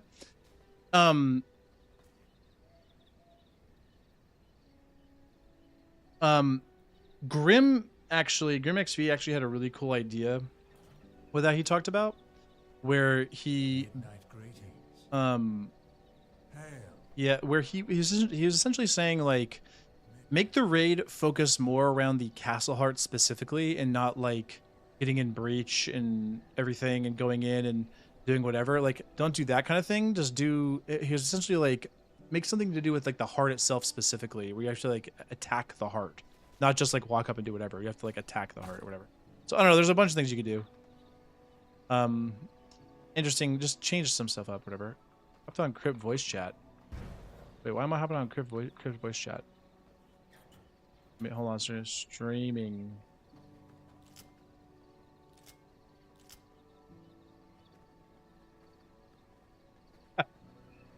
Nah,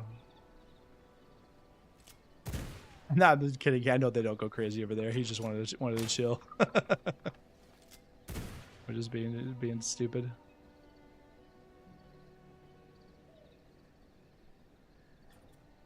Let me see.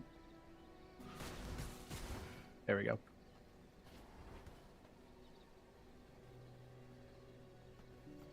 In a week or two. That's not what Kyler rated. More in depth would be interesting. Yeah, so exactly. Yeah, that's what I was saying. I was like, it was hard to describe what he was saying, because right now it is obviously tied to the heart, and in a way it's tied to castle tier. But like something to do with like, instead of keying the heart, being like, hee hee, I'm gonna go do stuff.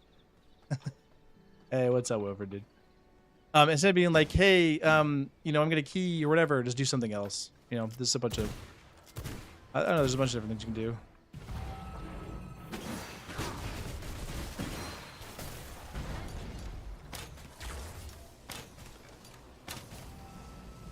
I don't know why that was so funny, but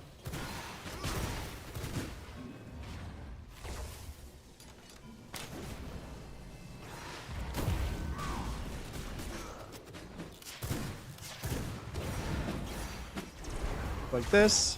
Yep. Mm-hmm.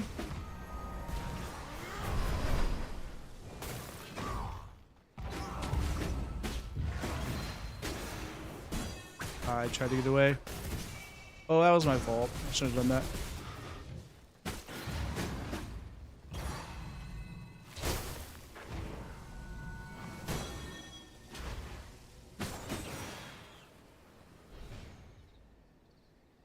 Oh, man. But yeah.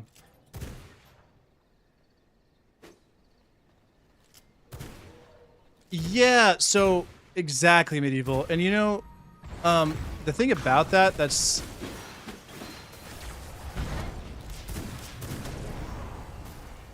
just do this real quick. I almost had the combo.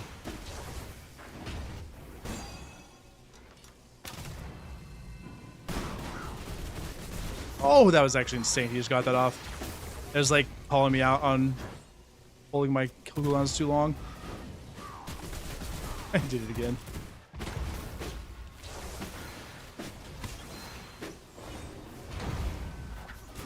No.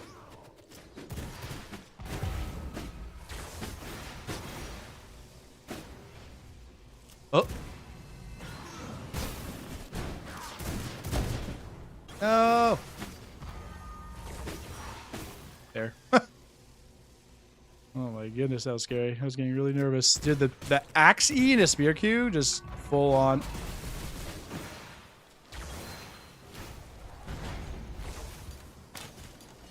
Old Gloomrot days where you just shoot the ice block.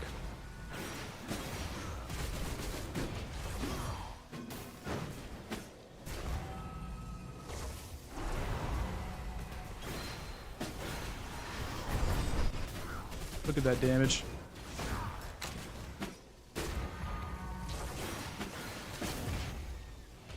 Oh man. Oh no. Well, I'm. you I don't know. I can't resist. There you go. Yes. We'll go get him. Oh, sorry. Oh, my bad. I just baited him so hard.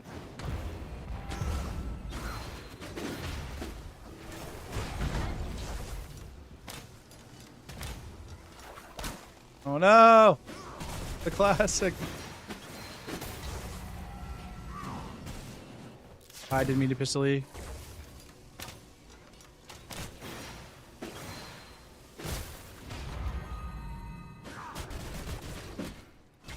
Oh my gosh, what was that?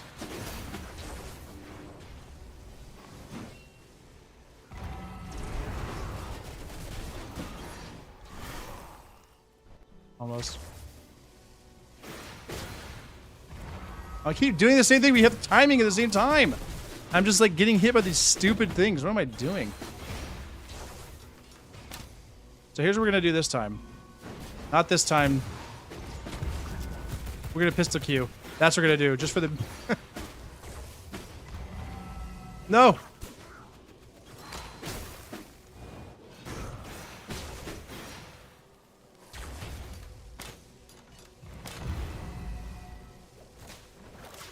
No!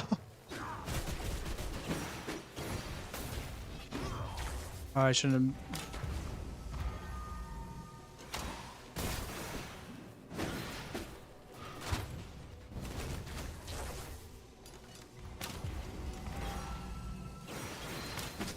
That was so close. I was making so many mistakes.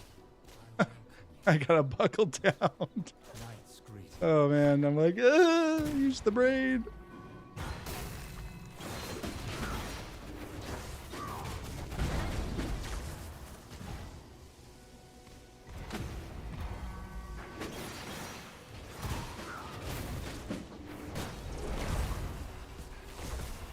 Look at the damage.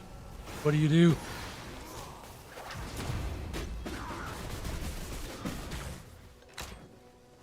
Missed.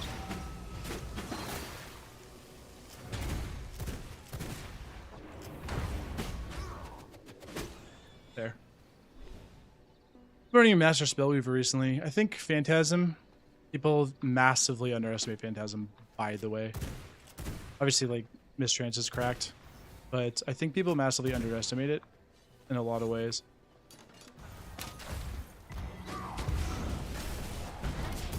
Oops.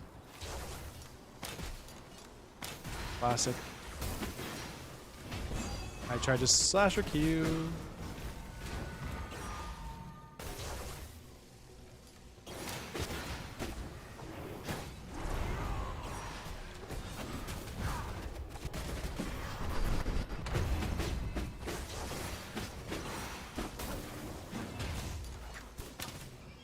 There we go.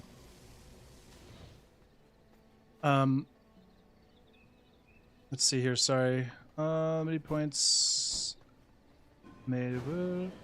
Yeah. So, whoops. I think. Yeah. So the things on the map. I really think. I think the big one is multi-story.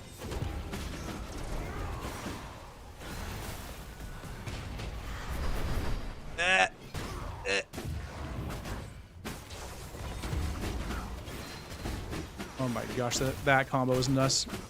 Oh my goodness, that was insane. I'm just gonna talk. I want to talk to you guys for a second. I'm gonna catch up on chat. Catch up on you guys. Oh no! Wait, the combo was actually kind of sick, but it was a little early. I wonder if he knows that he can cancel it.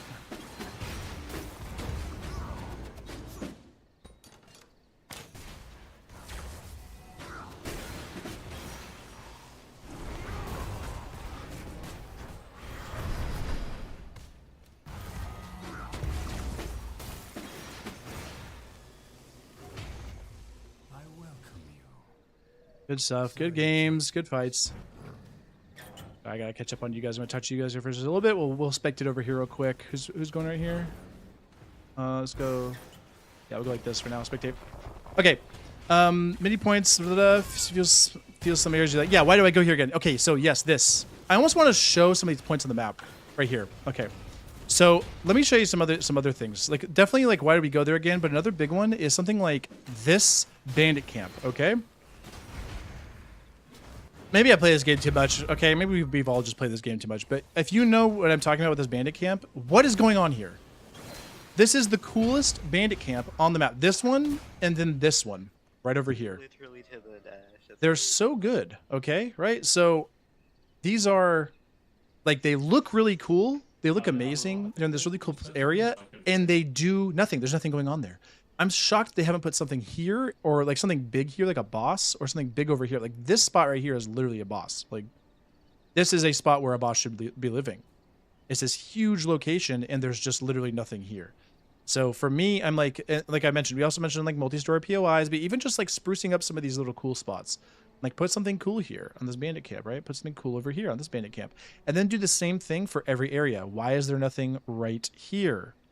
What is this? There's nothing right here.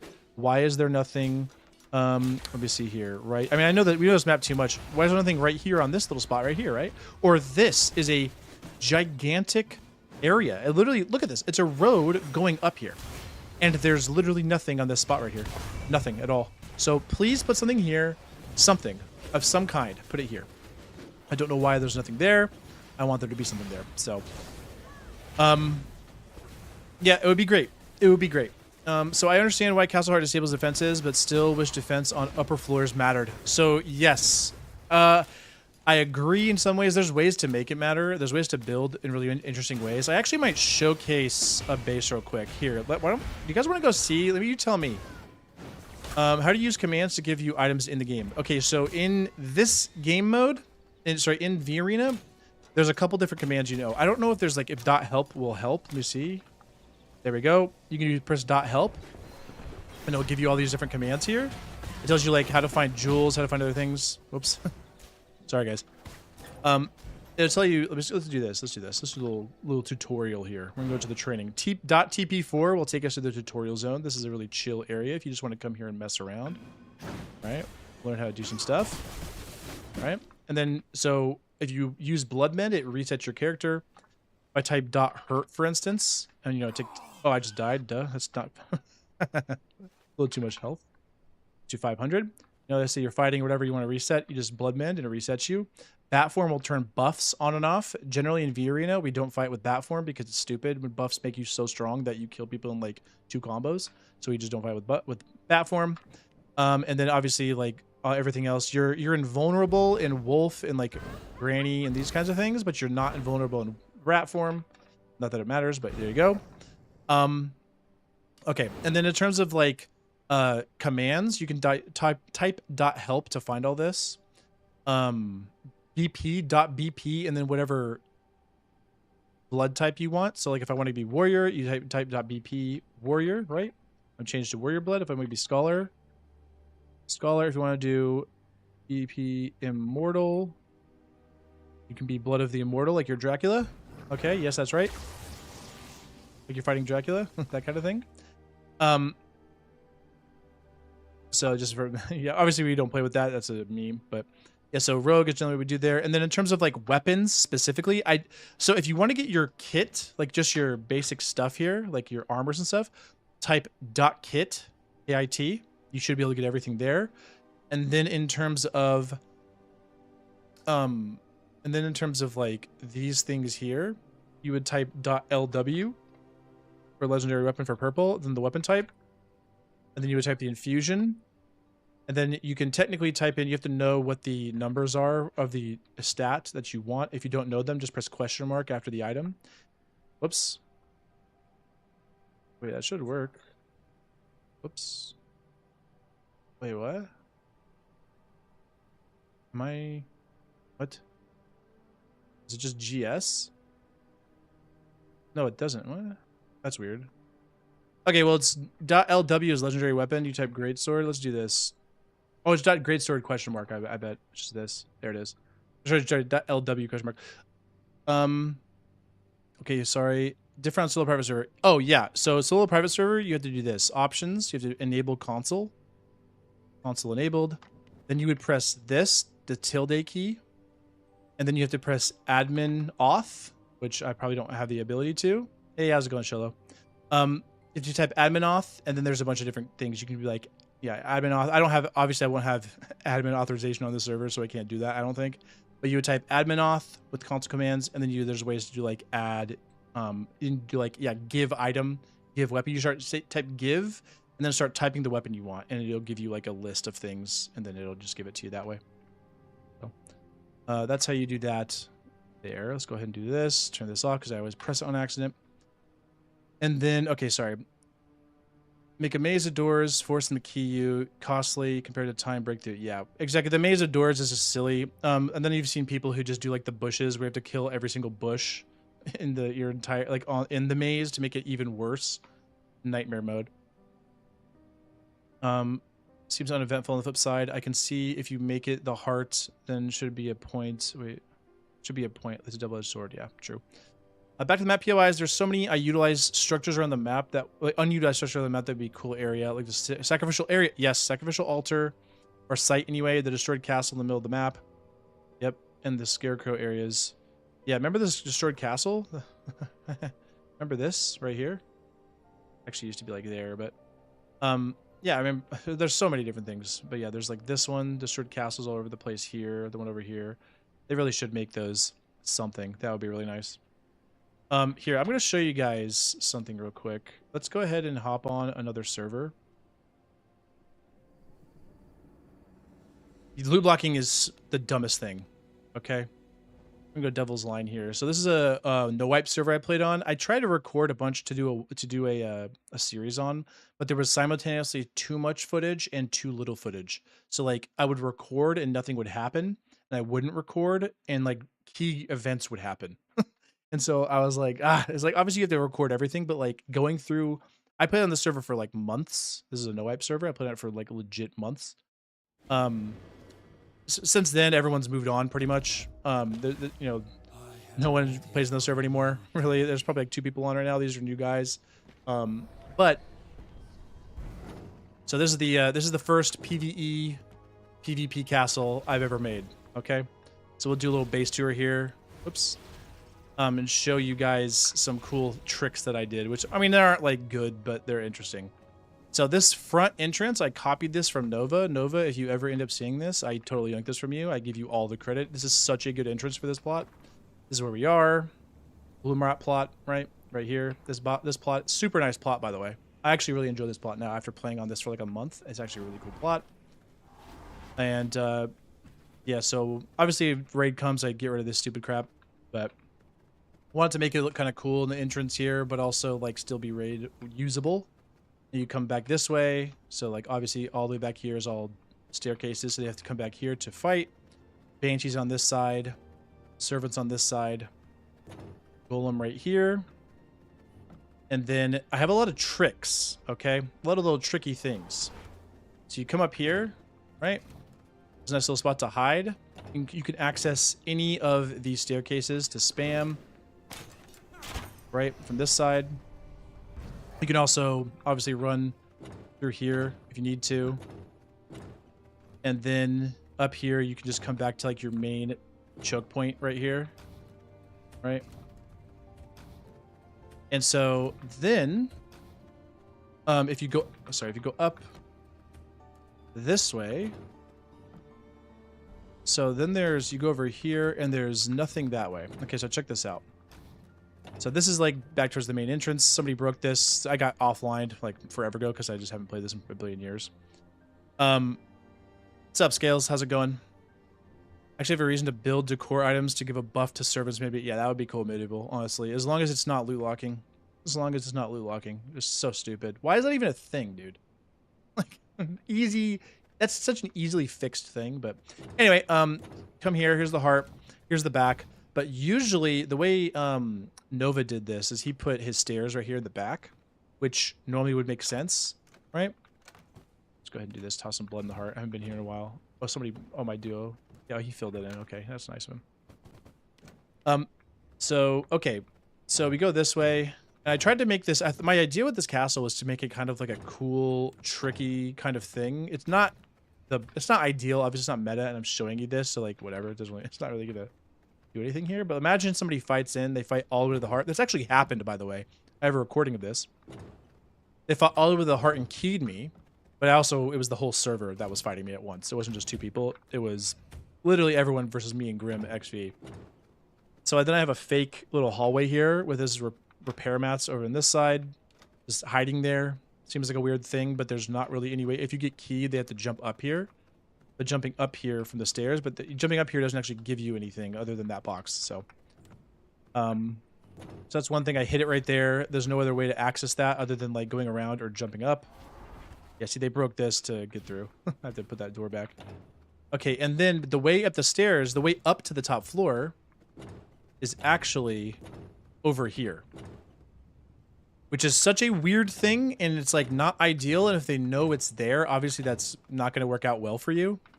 But for me, it was like they key you, but then they are like, wait, what? I can't get up to your top floor. And they have to come all the way up this way, right? And then they come this way. So normally I used to have a thing on this spot here, but it didn't really work out. You come up this way, and then also there's some other changes I've made since then. But here's a little throne room, and then they put the throne on the backside just because I needed to get rid of this stupid thing. And then yeah, so this was a fake door down this way, a fake exit. I used to hide something here, but I think I got rid of it because I realized you could just jump up it. No, maybe not. I think you can jump from here to there, but. You can still hide something there. And then we come up to the production floor right here. You have the PvE, meeting room. We had a lot of meetings in here. Sadly, we couldn't get that recorded. I'm sorry, everyone. I'm sorry. It would have been so good, but I'm sorry. I'm sorry. I failed. I failed as a content creator, as a YouTube video maker. Here's this right here. I used to not have this connected right here, but eventually got too annoying going back and forth, and I needed more space, so I just connected it. And then this is just obviously production floor. Here's basic loot. Still got all my stuff in there that matters. I think they raided and took like all of my golems. I had this entire thing was full of golems, and then this was full of explosions. As you can see, this whole thing was full of golems. That's how long we were here, just playing like maniacs. Still have a lot of loot in some places, not tons, but a decent amount. And then that's just a loot check for you guys. Oh, what do we have here? I think I have a ton. Yeah. Make some more of this. Why not? And then, okay, so then, yeah, so then here's what gets interesting. I never got around to doing this. Yeah, the meeting room right here was cool. We had a bunch of meetings in here, Sholo. It was pretty cool. So there were the bad guys on the server. They weren't actually bad guys now that I know the whole story, but at the time everyone just hated them. Chris and Love here, they're like, oh, they're ganking us all the time and it's just terrible and blah blah blah. And so we had little meetings about how we're gonna deal with them in here. So tell you the story of the server real quick. Again, I'm so sad that we never recorded this. So Grim XV used to have this base right here. Okay, this was his base location.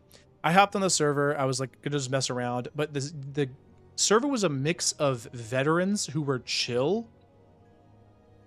and new players who were learning to PvP. So it was a really awesome server in general because it was like you had no rules. There were no PvP rules. You could team all you wanted to, but the way the admin was about this was like, hey, you can team all you want to, but prepare to get teamed on if you team. And that's exactly what ended up happening, but it wasn't like crazy teams. So what I ended up doing, I came in, Grim was like, he had like every shard for a while, and he got so sick of charging them all that eventually he was like, hey, people come raid me and I'll give, like, to come get these dumb shards for me. So he ended up giving some shards away. Somebody got them, and then I was like, I had not seen anyone while I was progressing. I had just recently hit in game. I hadn't seen a soul while I was progressing. I hit in game, so I came over to see what the fuss was about. And somebody dueled somebody for the shard of Adam, and I was like, hey, I'll duel you for it as well. And he was like, all right, let's go. And I destroyed him. And he was like, oh man. So I get the shard, and everyone's like, dang. And so then I was like, man, this could be cool. Oh, by the way, this was like light RP. We were like light RPing, just like silly RP. Not full RP, but like kind of like being a silly in a global chat kind of RP kind of thing, right? Okay. And so I have the shard of Adam, and then some other people who were like, oh, I'm going to challenge you for it as well. And I was like, okay. Because basically people wanted the shards because Grim was finally getting rid of them. And so I fought like a line of challengers and killed everybody. And everyone was like, who the heck is this guy? Because he hasn't been on the server before. And so like, we haven't seen this guy before. So they were like, what is going on? And so, yeah, that was pretty cool. And so then I was like, okay, here's what I'm going to do. Normally I would build over here, but I was like, there weren't any good base plots left. So I found this plot up here. I was like, ooh, this is a good one. So I went up here and I declared in all chat. I was like, all right, the tyranny of Grim will stand no longer. Okay, that's what I said. I was like, tyranny will stand no longer. I declare a new kingdom in the north. Okay, so I was the king of the north, Kyler, the king of the north. And I said, anyone in the northern territories, if you need help, call on me and I will be there to aid you. All right, this is how the story went down. This is how the server went down. So suddenly, everyone was like, oh shit! Like just everyone's like, oh, we have like actually something going on here. So suddenly we had two kingdoms, the south and the north, and we would meet people down here in the south. So, tons of people would like move up to the north so it could be in my kingdom just because I said that. And I was like, oh come on guys, like I need you to like go be down there. We have to like. Grim has to have people because he was like, oh, whatever. He was doing this RP as well. He's like, I recognize your kingdom, but you better watch out when you come down here, kind of thing, when you come down to the south. And so we had all kinds of fights. It was a lot of fun. Then we had a guy over here who was like acting like a court jester who was doing like being like a double agent for both me and Grim, where he told both of us that he told both of us that he was, being a double agent for the other kind of thing. Which, I mean, it was kind of obvious he was doing that, but it was like, okay, sure. Yeah, that sounds fun.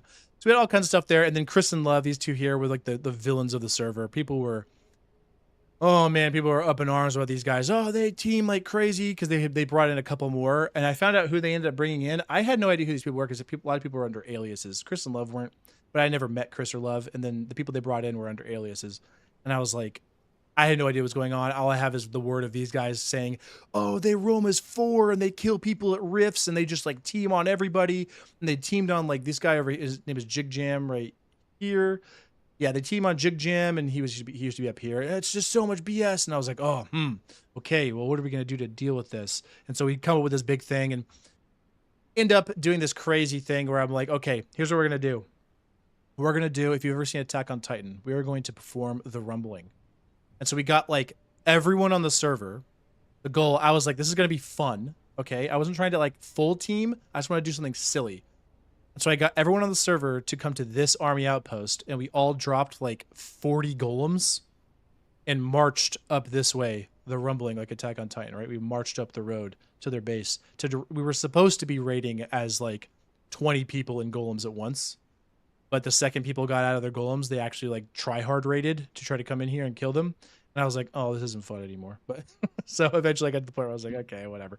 So anyway, eventually me and Graham kind of teamed up because I was helping him like watch his castle for a little bit, and he was like away, and so I was watching his castle. Then we made the king clan because it was King Kyler and King Grim XV. And so we were the kings roaming around, and that's one of my videos recently. I think it was the my problem with V Rising video. I think we used some of the footage from that where we raided the people over here, and we raided a bunch of people. Then I got raided right here afterwards. But that's whenever we invited the whole server to come raid us at this base. So anyway, sorry, that's the story. This is where we held the meetings to discuss what to do with people. Pretty cool stuff there. And then, so the cool thing I did was I never put my loot down here, but this was the thing I really liked. Okay. Yeah, the fun antics, dude, it was so good. It was so good. The fun antics are what I live for as well, okay? And so this is the final part of my castle. The final little thing is right here. A secret entrance, okay? Because it's supposed to be RP, right? And then this is my deep little dingy dungeon castle. A secret entrance behind the loom, okay? In the back of the server. You go this way, you go down to this floor, and there is no other staircase to access this floor. And there's no other way to get on this floor. Except, obviously, I think if this is like whatever. I actually don't know if it's keyed. I don't think you can even jump down here. I don't believe. So, yeah, I don't believe you can jump down here. Maybe I'm wrong, but regardless, yeah, regardless, it was pretty cool. This is where this coffin is. Obviously, if I'm keyed, I get rid of this before I get keyed, before I get fought. I just get rid of that. And yeah, this is like my backup heals and backup stuff. I used to have a bunch of stuff in here, but this is where I was crafting all my golems, my big golem workshop. This is just my personal chambers, you know? This is the personal chambers of the RP castle. Have to show off the RP castle, okay? Listen, you got to. It's like the emergency little crafting thing there.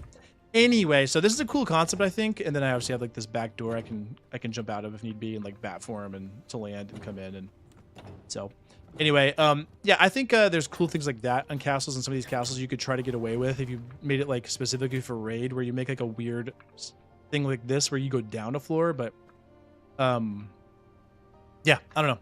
So pretty interesting stuff. So let me go back on here real quick. Sorry, you scroll up here.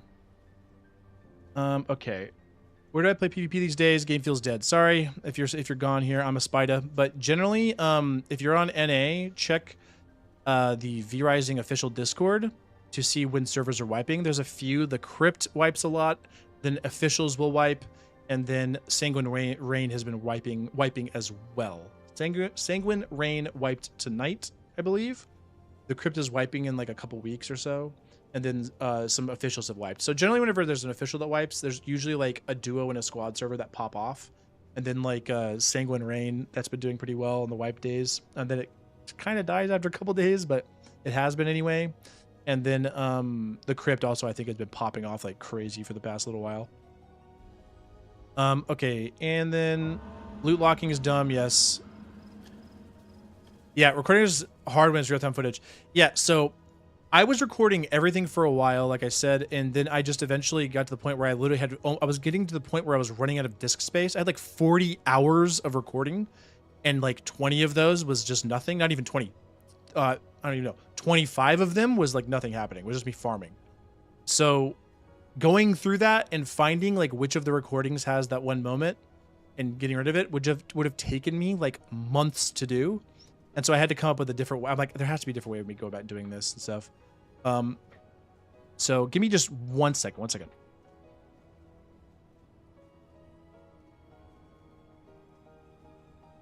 Okay, sorry. Okay. Weird seeing Scales in a chat. That's not Valheim related. Oh, Scales is a Valheim enjoyer, huh? I love Valheim as well. Definitely love Valheim. Definitely. Love the Valheim. Let's see here. Do it solo and have a friend jump in. Oh, yeah, that's right. So Realization Cast says, any tips for doing duo Brutal Dracula? So I would suggest both of you going in and learning the fight beforehand and then coming in as a duo. Because the hardest thing about Brutal Drac is the fact that you are having to deal with the, obviously, like the dots and stuff. Like Vampiric Curse is the most brutal part about it, because you get hit once and it's like, oh, I took 150 damage, and then you get chunked for another like 100. So that is brutal, but to me, the reason that's so bad is the aggro shifts. So if you're not familiar with like the moves that he likes to adjust his aggro on, you're going to get destroyed. The other thing is always keep him in your vision range. So a lot of times whenever he's aggroed on one person, the other person, if they're like they're not familiar with the fight, they'll kind of like be paying attention to like killing crystals, right? The crystals that spawn, or whatever, like killing the bats, killing crystals, or whatever. And then he does his little like jump across the map, nothing personnel kid slam dunk on you with a greatsword, and you take 500 damage, and you're like, oh, that wasn't good. So that's something that you can watch out for as well. Definitely. So like I said, try it solo at first for the first 2 phases. Like learn the first 2 phases solo and then go in as a duo and do the whole thing. Because after the first 2 phases, phase 3 and 4, it doesn't matter if you're solo and duo. They're just like the same. So that would be my suggestion if you're having a really hard time doing it as a duo. And yeah, I would say that's probably the better way to go approach it at first. Yeah. Okay, so let's go right here. Start time. Yeah, for these moments. Yep. Darkest Dungeon crossover suggestion. I like that, dude. Oh, Wilbur. Telling you, Darkest Dungeon, even if it's just cosmetics, I don't need the bosses. I mean, the bosses would be amazing. Can you imagine like a couple like eldritch horrors in this game? It doesn't fit exactly, but it kind of does at the same time. Ooh, it would be so good. And then I like the hidden floor idea. That would drive raiders nuts looking for loot room. Yeah, so I think especially if you do like weird things like that, you have to have a 2-tier plot to do that. But you go up to the 3rd floor and back down to the 2nd floor on like your top plot. You could even in theory go down to the 2nd floor on the top, or sorry, not 2nd floor. You could even in theory go down like even more if you wanted to, if you want to be really crazy. But you need a really big plot to do that. Like something like this plot right here. You would like go up to the top floor here and then go down a floor, come over to this side and go down a floor again and put your loot room like over here. That would be a nightmare trying to find that. If you build it out right, it would just be so bizarre and pretty crazy. False loot room, exactly. You put like some of your loot in the loot room so they think that's all your loot and then your main loot is somewhere else. Exactly. Random idea, Darkest Dungeon inspired roleplay server would be fun, crazy, and in V Rising Spirit. I agree. If we can get mods, support, just saying, we can be happy. get mod support and make a Darkest Dungeon playthrough. It would be amazing. Add Eldritch Horrors, add the Shambler to the game. Okay, imagine the Shambler is like roaming through Mortium or something, or like Cursed Forest. Most terrifying thing ever. The Collector is just like sitting over here in Cursed Forest, and you're like, oh, what's this thing over here? Mosquito nest, and like the Collector's just there ready to kill you. Or maybe with some of the wait, hold on. The Cursed Forest, this area is actually the Crimson Court. So like the Crocodilian and stuff. Dude, legendary bosses. Loot locking, vampire chests. Yeah, Wolf Core has it right here. Loot lock is overly decorating to save mats if they raid you, like filling loot rooms with chairs, etc. Yes. It is the stupidest concept because if you break a chair or a tapestry, right? If you break something, then you can just repair it. But you have stuff like this, or this Nightfall plaque and whatever. All these different things just take materials, especially the ones the tapestries or whatever down below. Let's see. I think I have some over here. Yeah, these guys. These things right here take Shadow Weave. Okay? So you can hide your Shadow Weave. Oh no, I have to find that wall ornaments. Wait, no, hold on. I don't remember. Remember where it is? Is it this? This. Yes. Is that it? Yeah, okay. Yes, you can do things like that and hide all your Shadow Weave, and there's a bunch of other things you can do to just hide things. You can also do things like Eye of Twilight. Why you're allowed to build multiple Eye of Twilights? Obviously, if it's for PvE reasons and like decorating castles, but you can just stack Eye of Twilight for gold and power core hiding. Just like you just save it that way, and they literally just can't get your loot at all. It's so stupid. Like it's just so dumb. So. Yep, very, very silly. Yeah, I'm the same way, Medieval. That was the same thing for me. Whenever somebody told me about it, I was like, oh, decorations, duh. because I just never decorate. This is the first castle I've ever decorated like this, ever. I just never do it. This is not something I ever really have attempted, so. And I enjoyed it. It was actually really fun going through and making a castle. I like the concept of PvP, but a PvE, like, cool castle. Like, make it look cool. So we'll go bat form here. Oops. Go bat form just to see what it looks like. Real quick. Yeah, Shildo, it's pretty stupid. It's really, really dumb. Like, it's just pure, it's pretty cancerous. I need to put these things back. My ivy all over the thing. But yeah, here's the castle from the top here. Looks kind of cool. Not the absolute best, but it looks kind of cool.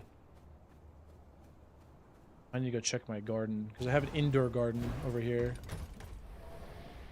No, but yeah, Shildo, it's really stupid on PvP servers. Here we go, here's a garden. Small at the moment. I didn't have a garden for a long time because one of the people on the server, her name was B, had this plot, and the entire plot was a garden. So I just never needed anything. I could go there. She had like a community flower chest, and I can go in there and just get like 3,000 blood rose whenever I wanted. So I just never made a garden. I'll have a question for everyone. What boss, if any, do you think would you want to see changed or removed or replaced? I don't know if there's a boss I would like to see removed. I think the only things I would like to see... Oh. Change would be Styx, but more so just the area. I liked it when Styx was in Cursed Forest and it was more dangerous than it is now. That's point number one. So probably just add more spooky patrols or something else going on in Dracula's demise. Maybe change his mob phase, like his ad phase where he drops 2 gargoyles, to something more interesting, like gargoyles and other things. If you want to make it really scary, okay, so listen. If you want to make it really scary,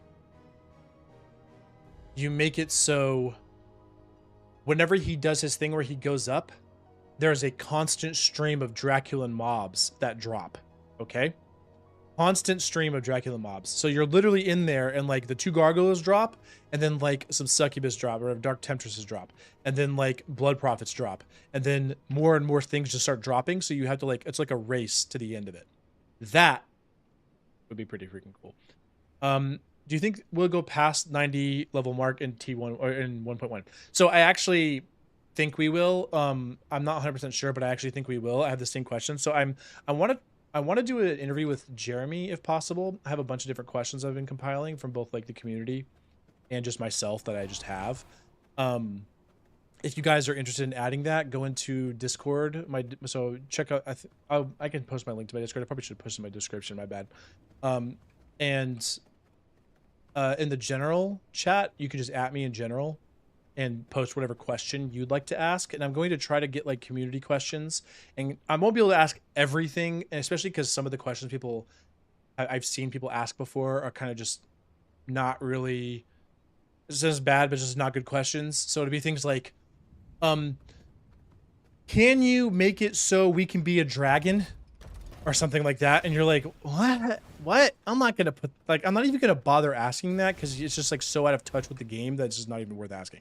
So try to make it so it's something, or like, don't say something like, what is the shard effect going to be on the new shard boss? Like, don't ask that question. He's not going to answer. You know, don't ask things that he's just clearly not going to answer.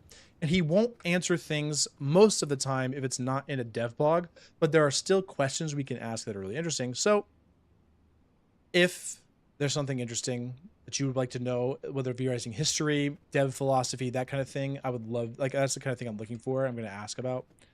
And Sholo, you asked in his thing about not being able to craft in enemy crafting stations. I'm going to like full on, I'm going to be like, look, can I speak with the manager?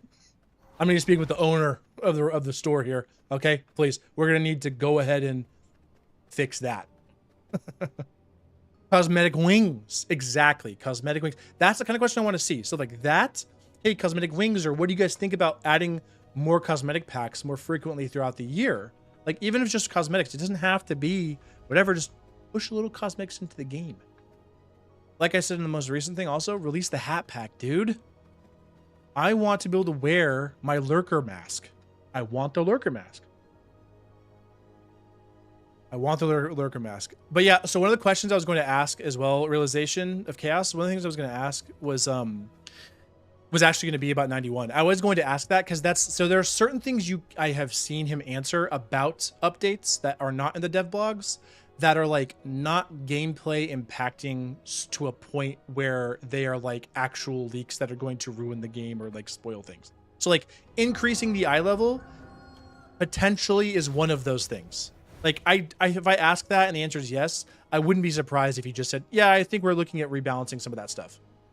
You understand what I'm saying? Like I wouldn't be surprised if he said that. But if he said, hey man, I'm not going to answer that, I'd be like, all right, man, no problem. Who cares? That's just curious. Real quick, is there a way to auto delete server on permadeath challenge? There's a mod for the permadeath hardcore server right now. It's an EU called, I cannot remember what the name of it is. Check the official Discord to find it. Actually, give me 1 second. Let me alt tab real quick. Sorry. I'll find it here. First, let me post the I'm going to post a Discord invite here.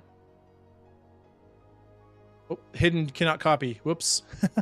Hidden use cannot copy. That's a Streamlabs. That's my bad. I thought it was going to actually work. That's funny. All right, 1 second.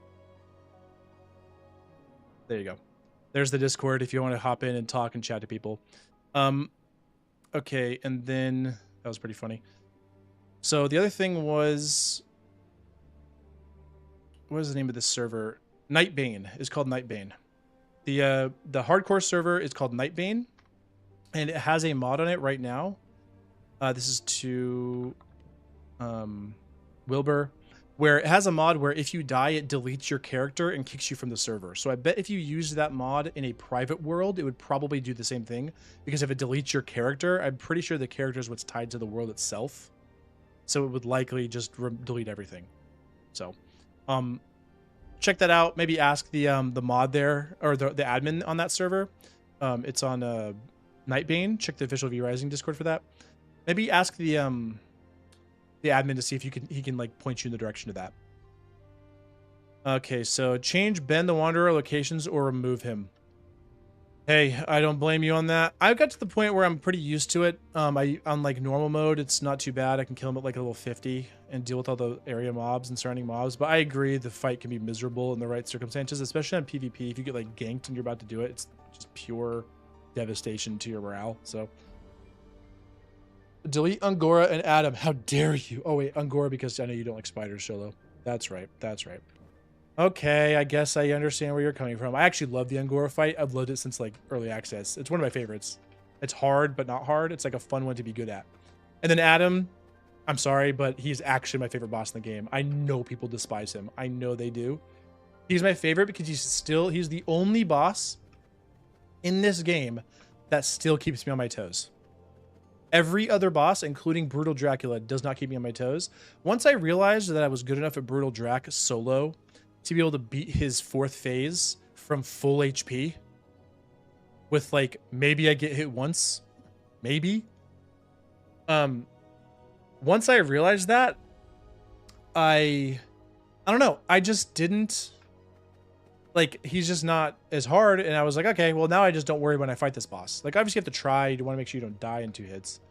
But for me, Adam is just that one boss that's like, he's just always, you have to be paying attention because the lightning and the lasers and him grabbing you and the dash grab and everything in the blink of an eye can kill you. And if it doesn't kill you in 1 hit, it will almost kill you.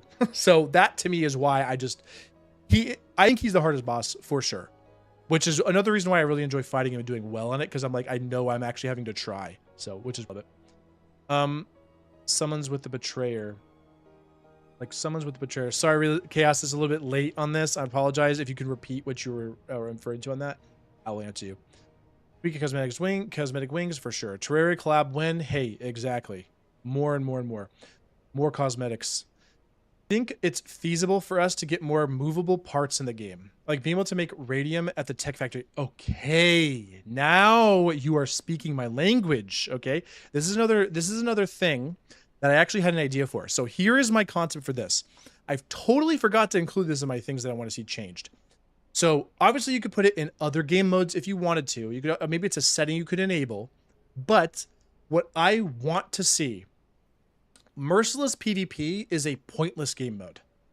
It is completely unused because anyone with a soul is not interested in losing 91 tiers of items of progression in one bad fight or in some stupid thing.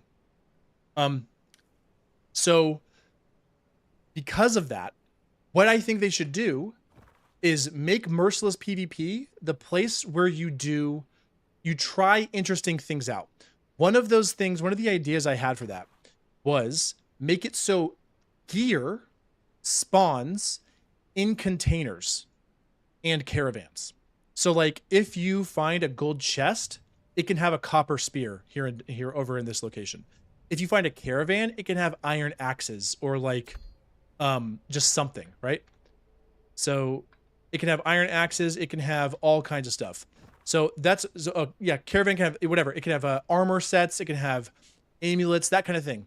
And the reason why is because whenever you die and wipe and get nothing, it makes it very interesting to have like potential really cool plays you can do. So imagine you're like starting on a server and you're cruising around and you like all of a sudden you find like a gold chest over here and you're like, dude, gold chest. Wait a minute. And you like open the gold chest and it has like a full set of Holofang, like 2 pieces of Holofang. You're like, oh, wait, that's gear. Okay. So that's one thing. And then the other thing I think they should do is exactly what you're talking about, Chaos, is they should put a smithy in Quincy. They should put a tailoring thing right here. Over here. A community tailoring bench in Dawnbrink Village. So like anyone can refine, like use it. There's like a loom, one loom and a tailoring bench. Okay. And make it like so you can do stuff there. And then have a good, like what's it called? You have to unlock the recipe, but make it so you have like a advanced loom over here in Brighthaven somewhere, like in one of these houses. Like one of the ones that's like you can go into, but it has nothing in it. Like this one right here. You can go into this house, but you can't use anything, right? And then like, so then they put an anvils or something over here by Cyril or something, or maybe in Silvermine, whatever. And then have like, tech scrap stuff you can refine here and all that kind of stuff. Advanced furnaces all over the place. And yes, Nomad life would be complete and worth the risk. Exactly. And you do it in Merciless so that if you die, it's like kind of a true to form Nomad. Advanced sawmill in the lumber yard. Hey, imagine that, like one of the giant ones over here. Put sawmills over here. And so then what happens is you have the ability to like, you can make a base, but you can also nomad style. And if you wipe, you have gear that comes out of stuff. So like okay, man, I lost all my gear. I have to get my like reinforced bone that I saved in my base. So I have like at least some HP. Let me grab that real quick. Let me go like chest hunting real quick. Also, obviously you're going to run the risk of like people spawning and then going and rushing through these areas and looking for containers to see if they can't like get a dark silver item or something. But maybe you just like hold off on the loot spawns or something. Like it's like a timer and like countdown or something like Rift Incursions. You know what, if you start a new server, it's like, hey, Rift Incursions aren't going to start for the first like 24 hours or something. Or however many hours, 16 hours, however long it is, to give people time to actually like play the server. Maybe you have a similar countdown. It says, hey, loot items spawn rate inside of boxes and everything. It's like a countdown for each area. Okay. Risk versus reward is what you want. That's exactly what I'm talking about. Yep. I think it would be so cool. And I would be playing Merciless all the time. It would be so fun. So fun. Don't pay attention to the hardcore kill feed. My name is not there multiple times. See, I saw that medieval earlier today. Hey, look, it's rough in these streets, okay? 100% brutal, like increased brutal mode is not easy, so. Adam's the hardest boss for me. Yep. The dash ground pound is so deadly. Yes, it is. Okay, make the element boss in Silverlight, whatever she's called, more relevant. Yes. You mean this one here, Emberleaf Grove, that does nothing? I agree. Make both of these things. Okay, make this relevant. Okay, I know why Harpy's Nest exists, is specifically for jewel crafting. Because if you're spamming jewel crafts, you need them. But I want there to be something. This needs a boss. How is there not a boss in this one? I bet you anything there's going to be one, because the recent dev update, they leaked that the Blood School has an additional spell, which to me means that every school, at least, most likely every school will have another spell, right? We're going to have one in each one of them. And if that is the case, then they'll need at least six more bosses.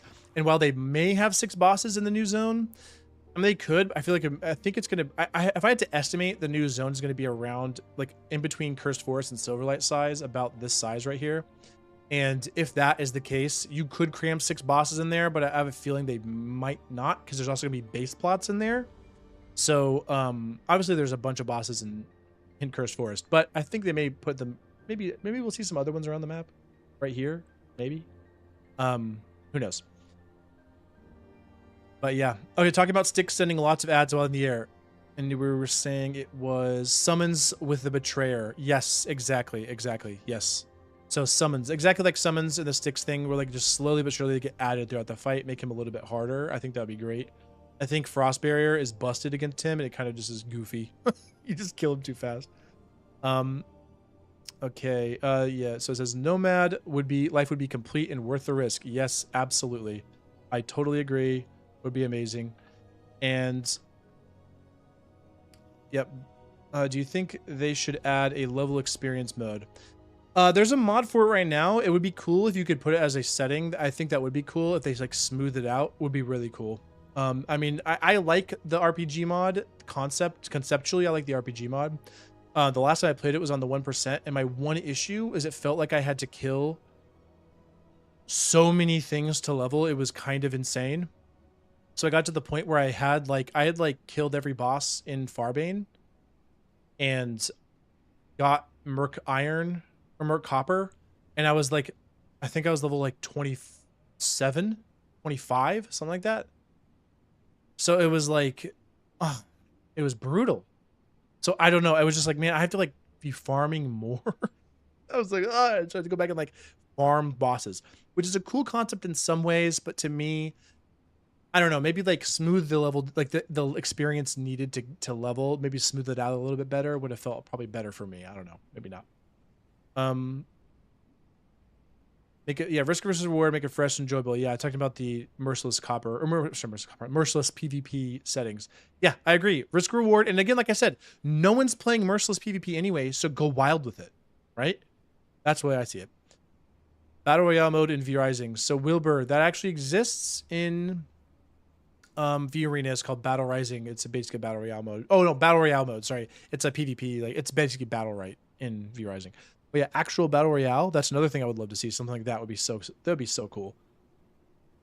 Even making mini bosses to unlock passives, not the Stygian shards. That would be interesting. Like Undead Commander from Early Access. That is an interesting concept, Medieval. I actually really like that idea. So if you guys didn't play Early Access pre-Gloomrot, Krieg the Undead General used to be, Krieg the Undead General used to be a guy named the Undead Commander, and he lived in both Ironmine and in Church of the Damned. You know, like the one guy with the axe who roams all the way around up here? Let's see if we can find that actually. Sorry, let me see what this guy was saying. Somebody texted me in this. Oh. Okay.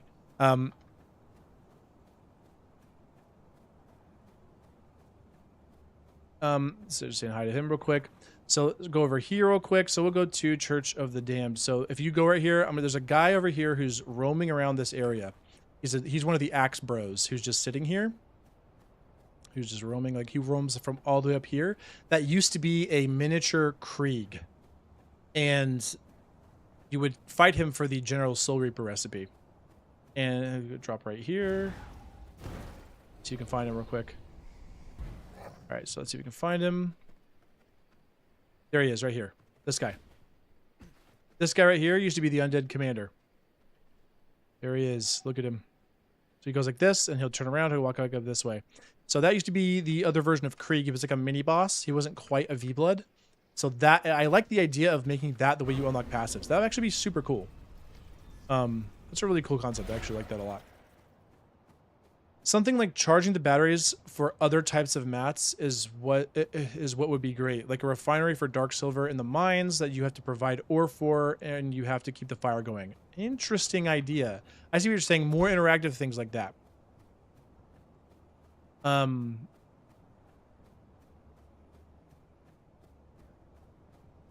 Oops. So, yeah, so Yeah, that's an interesting idea. So more things like that, I 100% agree, would be really cool. More things like batteries, more things like the rat hole, more things like interactive things to kind of make like points of contention that aren't just incursion events or what the batteries. So back in the day when the batteries were a thing on a fresh server and everyone's progressing, those battery zones were wild. Like Storm Drain Hills and Thunderstrike Peak. These went crazy because it was just lightning and people fighting all the time. But yeah. So, or combine both. I think it would be cool to buy prisoners from Mortium, kind of like black market PAL merchants. Sholo, genius idea. I love this idea. That is an amazing idea. That is a great idea. So, going with that, and one of the things that I was talking about, like things I wanted to be rising, we talked about like roaming traders with specific legendary weapons. So like if you want like Thousand Storms or Morningstar, there's like a roaming trader like Burke the Wandering Trader, or whatever his name was, back in the day, who roamed Dunley. Have like a world wandering trader you have to find, and if you find him, you can trade, you know, Obsidian Shards or like Onyx Tears to get a specific weapon, right? Get a specific weapon, like a Morningstar or whatever he has in his inventory. Like regular traders, they have like rotating inventories. Do the same thing, right? I think it'd be cool if you had. Imagine it was like, you know, like the prisoner wagons. Imagine the Mortium ones was like a prisoner wagon, but it was a guy you didn't fight him. You had to you could buy the prisoners from him. That would be sick. I actually really like that idea. Like the vampires are like roaming through here. Oh, that'd be so cool. They need to revamp caves with the new area. Really cringe the first area you unlock has the best location plots in the game. Yep, totally agree. Like I mentioned this before. I think they need to, I mentioned this in the beta for 1.1. They need to put a cave right here that exits at least here, and with the new zone, maybe even make it exit in the new zone. Totally agree with that. I think the worst thing is just Stygian shard farming, having to run back and forth. So like one of the worst plots is up here. It's so bad. This is a really good plot, but running here is so stupid because I literally have to run. Like, I actually don't know if it's like, yeah, you have to run like up here. Cursed Forest, up around here, and then up over this way to get to this plot. Or you have to run all the way up this way and then weave through all of Gloomrot just to get home to this plot. It is awful. Meanwhile, you live here, you run here. I mean, okay, advantages of living close is nice, but you live like here, West Farbane. You just, oh, let me just take this cave real quick. Oh, cool, great, I'm good. It's just like, and then the same thing goes, like you said, in Farbane. You know, I understand why that's the case. Personally, because obviously your first location is Farbane. If you didn't have access to your base after building in Farbane, it would feel awful because you're like, oh, the cave's all in like in random locations. I think that'd be terrible. Another idea I think it would be nice to be able to test to see how it feels is to use frog form to access the cave exits in Farbane. Use frog form to go back through them. Potentially, you can't carry golems and the things of the like, you know, that kind of thing. I think that might be bad. You know, to avoid dumb sieging situations. But yeah, that's another potential thing. I wish there was fire magic, but when I saw the rogue boss use shadow magic, I was so disappointed that we can't use shadow magic. Yes! Kim Nuge. I'm sorry if I'm pronouncing your Kim. I'll just call you Kim. Sorry if I'm mispronouncing your name here. Shadow magic, totally agree. Fire magic, at first I was like, yeah, fire. And then I was like, wait, I realized that I think chaos and ignite is kind of their take on fire because technically vampires don't like fire. And so they're like, I think they're probably like, we'll just make it like, you know, chaos is going to be the fire spell for the vampires. But I totally agree that the shadow spell school would be the sickest thing ever. Okay. Can you imagine a shadow spell school? So many cool things you could do with that. More spell schools, please. Are those making new expansion of the game? Yes. Marlu 1.1 will have a new zone over here and a bunch of other stuff. The single biggest overhaul to the mechanics that the game has is coming in 1.1. I'm actually super looking forward to it. There's some points that I'm nervous about, but I am super looking forward to the changes that are coming on that. Seriously, so many amazing changes and potential there. It's just really, I'm honestly super interested to see where that goes. The things I'm most nervous about really is just the blood and the potions. I mentioned this in my video talking about going over that dev update.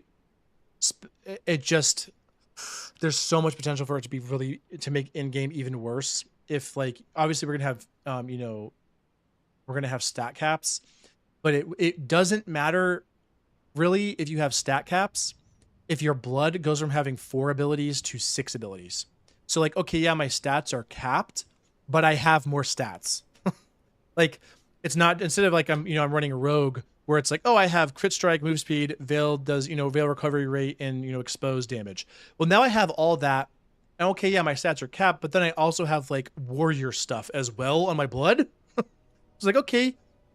It's like, okay, yeah, well, like, yeah, okay, we have stat caps, but I also have 6 stats. And one of those stats on warrior that they're toying with is weapon recasts. So can you imagine just running warrior with max? I mean, it's good. I have a feeling that if they truly add weapon recasts to the game and they make it so warrior is the way you get those, that is going to be the only blood worth using. Other than Scholar and Draculan, if you can go Scholar build, because Scholar looks like it's going to be cracked as well with Scholar Draculan. So, and then the other thing is just the potions, the potion mixing that they're introducing, like the big potion changes they're doing. Huge deal. But the problem is I mentioned this and I'm gonna mention it again. We need a way to buy those potions. We have to have a way to buy those potions. Because right now, whenever you're going through in-game, if you don't have maxed out potion purchases from like being able to buy in Brighthaven or the Treasure Hunter or whatever his name is, if you can't buy those, if you don't have the potions to use, you can buy them here for Gold Sun. And if you don't have them and you're fighting somebody who does, you will lose so easily. If you're of equal skill level, they'll just destroy you. They'll just annihilate you. So. Spells where are... Hold on a second. Remember Gavin the Shady Dealer? Yes, I do. That's exactly what I was talking about. Gavin or Burke the Wandering Trader Sholo. That's exactly what I'm talking about. Definitely... yeah, I want to see those guys come back. Hey, where's the hats? Hat vendors, please. More. Or like roaming hat vendors. Love it. Matter more with the case before we move our castles. Totally agree with that. Yes, actually, totally agree. That was a big thing too, whereas like you can't move your castle anymore. So like before you couldn't move your castle, so building a Farbane sucked if you had to run back all the time. But now if you get annoyed with that, you can move your castles. I agree, and it is for that exact reason I think they need to add another cave that goes up towards north, at least one that goes up north. Spells, where's our grenade type spells? Like Tristan's. Interesting. Grenade might be something to look at. Like this guy right here. This guy right here. This little turret bro. Sentry officer likes to throw grenades and stuff, little explosive grenades. That could be interesting. I like the idea of it getting like something like that. Ink magic would be so dope and unique. Interesting. I know exactly what you mean. Like this lady, like Maja, her ink that she uses would be really, really cool.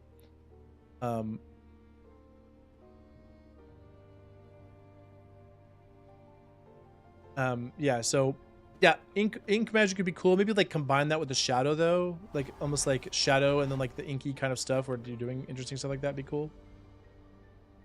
The fire starter boss, explosives, crossbow, or a sling weapon. Sling weapon that fires explosives. Interesting. Okay, I can see that. I can see it. I can see if it was like a unique enough thing that didn't cover other things or didn't like go with like didn't mirror other weapons. That could be interesting. And then no problems. Love your channel. Hey, thanks, Kim. Thank you very much. I just like you guys like it. Okay, I enjoy that you guys like the content. It's fun making content when people like it. It's just fun doing like just fun content, theory craft style stuff. I love theory crafting. It's just I'm obsessed with it. So good way to block off the late game area from people who would rush it early would be to implement something similar to a stat wall that you have to block. Wait, that would block you from entering if area if they aren't whatever. So something that you could that could be interesting with that, by the way, is similar how they did with Bandit Stronghold with Quincy, where you can't just walk up and do it. You have to use bear form. I think especially for the PvE players out there who fight this lady, Terra the Geomancer, and nothing ever happens from it. They're like, yay, I can, refine jewels now. Whoopi, where is she? I don't even know where she is. I don't even care about her. Where is she? Down here, right? Wait, what? Am I blind? I'm entirely blind. Am I stupid? What is happening? I'm blind. Help me. Here she is. Jeez. I am blind. That was brutal. I kept seeing the golem and I was like, that's not it. Yeah, siege golems. So do the same thing with Quincy, but block off an area where you have to access it with siege golems. Obviously, people could like rat it and get in, but if you make it a certain way where like they have to go deep enough, or like the same thing goes with like the blood key. That was another thing. That was another idea that I mentioned in that one of that video about the map having an island over here. That was a reason I mentioned that. But you block it off with like bat form, for instance, like you can access it with bat form or like a rat form or human form on a boat that goes over there. But if you don't want to do the boat, just make it an island, and you have to bat form to the island. I think that would be so cool where it's like, okay, now that I have bat form, I can access that area. And I think that's another crucial thing with that is making it an end game zone. So the end game players are incentivized to go to the end game thing. The people who have bat form go there and they stay away from the incursions as much. Obviously incursions are still going to be good, but like have something else going on here.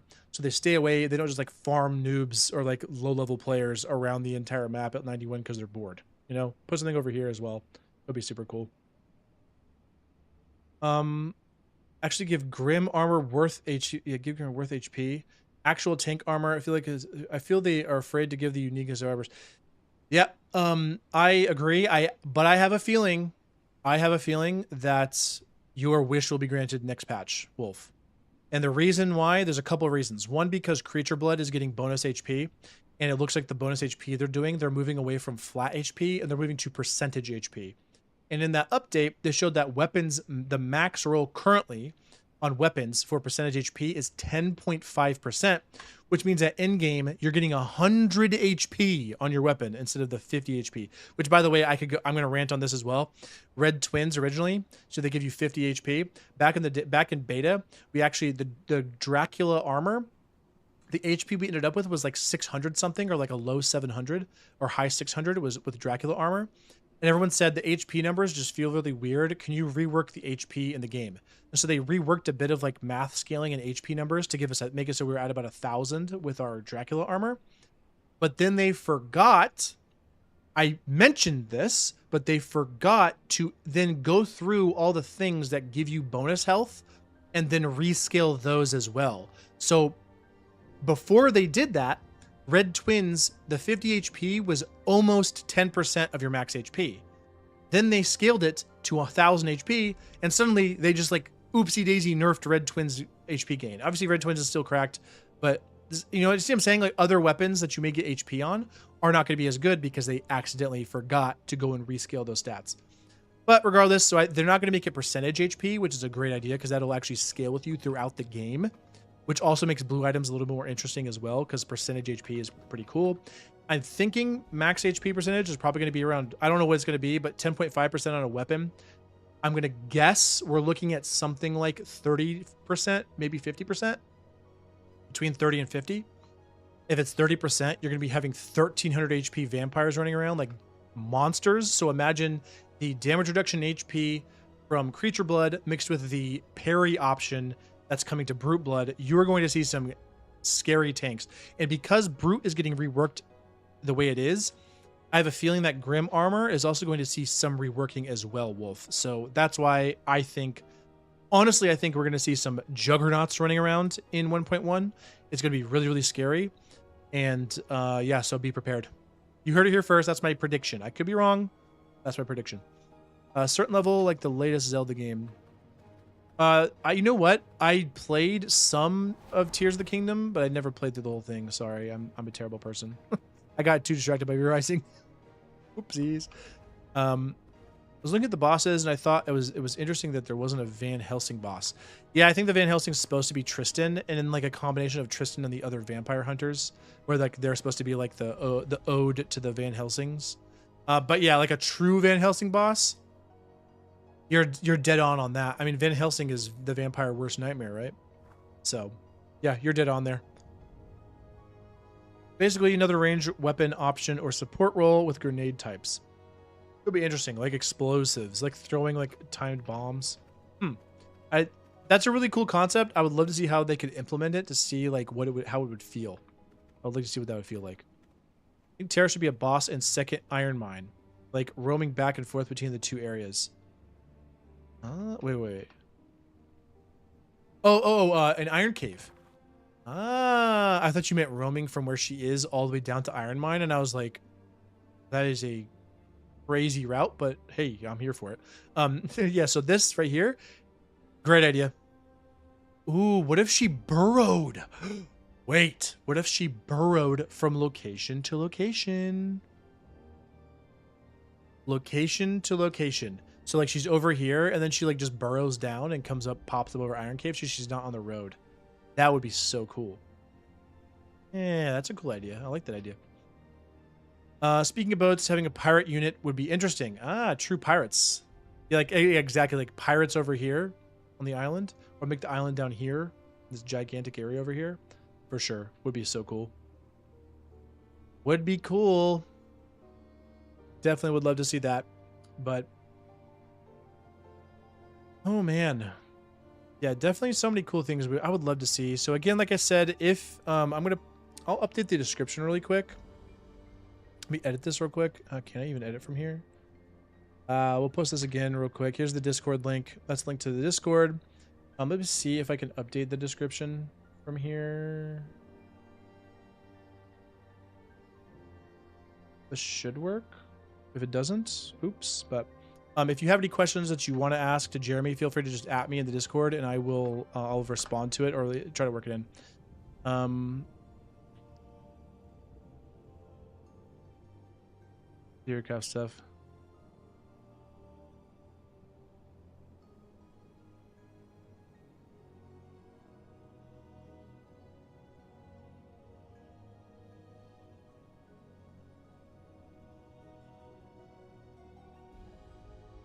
There we go. Let's see here. Speaking of Terra, isn't her brutal mode such an upscale in difficulty? Yes, it is. Dude, whenever the golem goes crazy and just starts spamming you, it's the first time that happened, I got like legitimately was like like startled. It was like, oh shoot, oh whoa, like just freaking out, right? Just that's a great boss. I love brutal bosses. I love brutal mechanics. Super cool. When I first started the game, I thought there was going to be dungeons to explore with bosses at the end. Yeah, that's a thing a lot of people have talked about. A lot of people have asked for that kind of thing. I fully agree. I think implementing in the right way would be important. I mentioned, we talked about like being able to do something with siege golems on like on the PvE side. I think that's another way you do that. So one thing that would be interesting, you have rift incursions.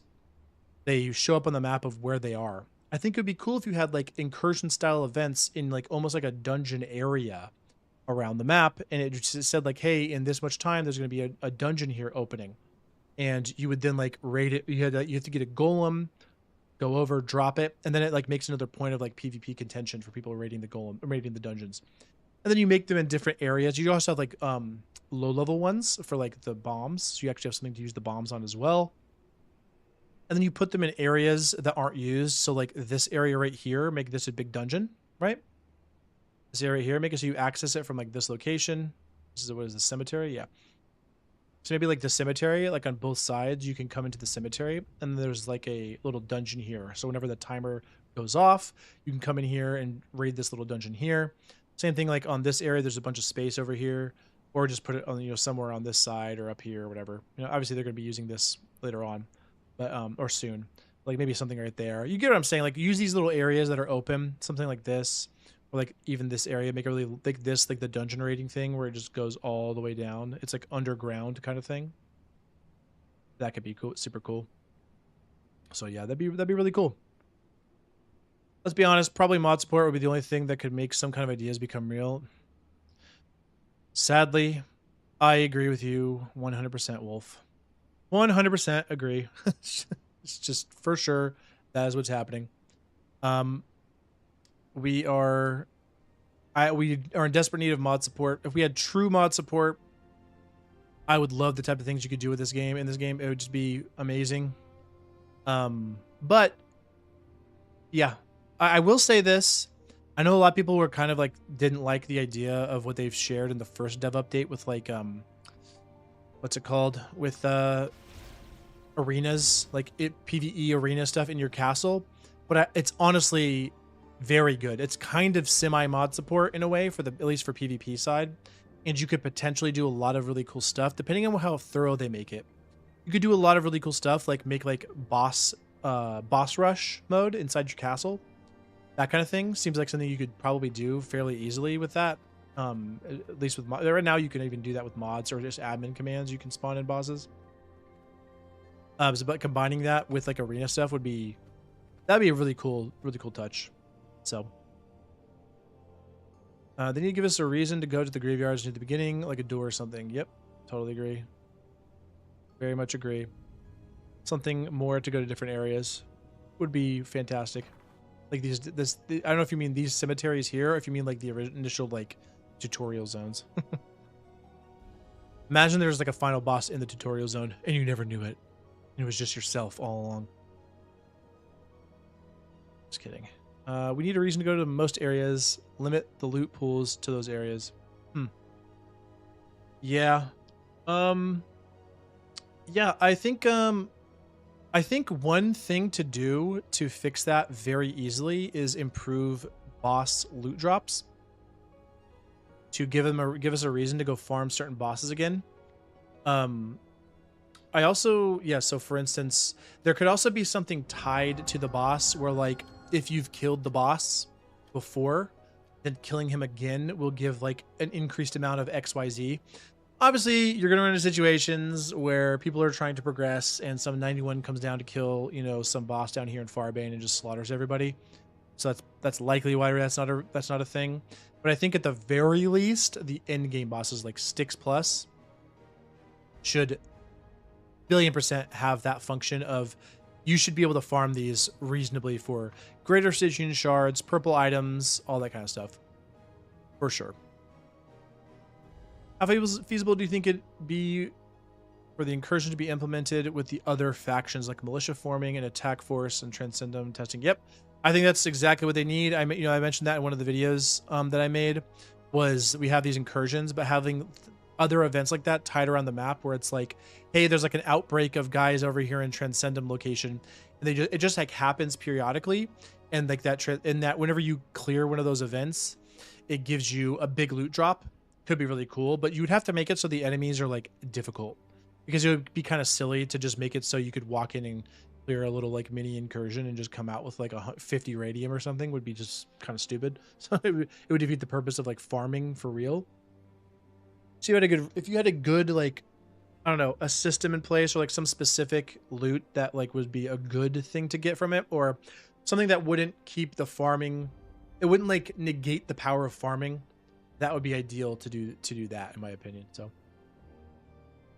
I don't mind paying a reasonable amount for the expansion if it's worth it. I know that adds more to incompatibility, etc., but it's done with so many other games. Yep, that's true. I think the way that we fix that issue overall is just more cosmetics throughout the year.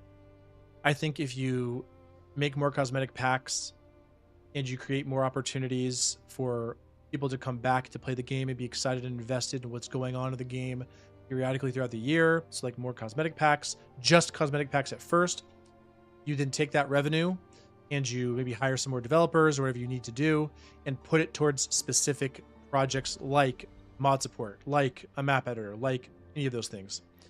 Yeah, it's just I think that's how you kind of fix that, so you don't have to worry about it. And I think, and I understand and respect this. I know that the studio, they work really hard, but I also know that it's like this isn't like the only thing they have going on in their lives. You know what I mean? Like they're not just like, we have to make V-Rising the perfect game that's everyone will never want to leave and whatever. They're like, hey, look, we're just developers making the game, okay? We enjoy the game. We like making it. We love the community. We love that you guys love it.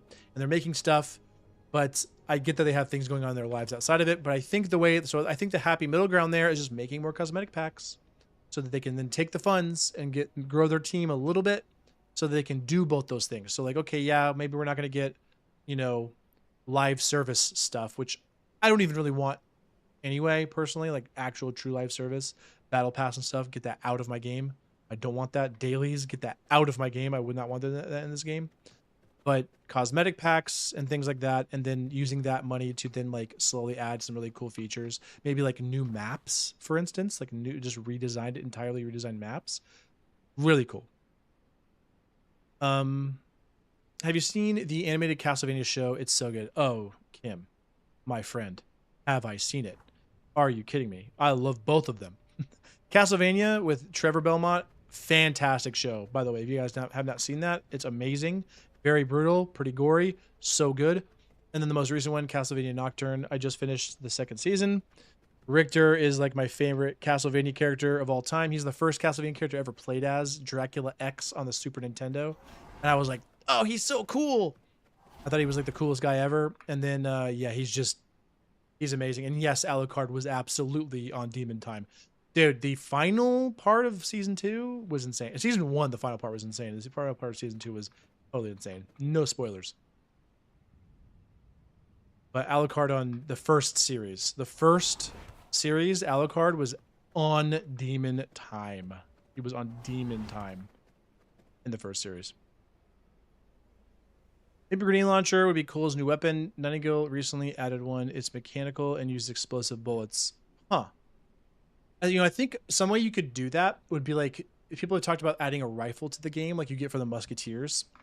I think maybe one of the abilities like launches out a little grenade or something that might be kind of interesting.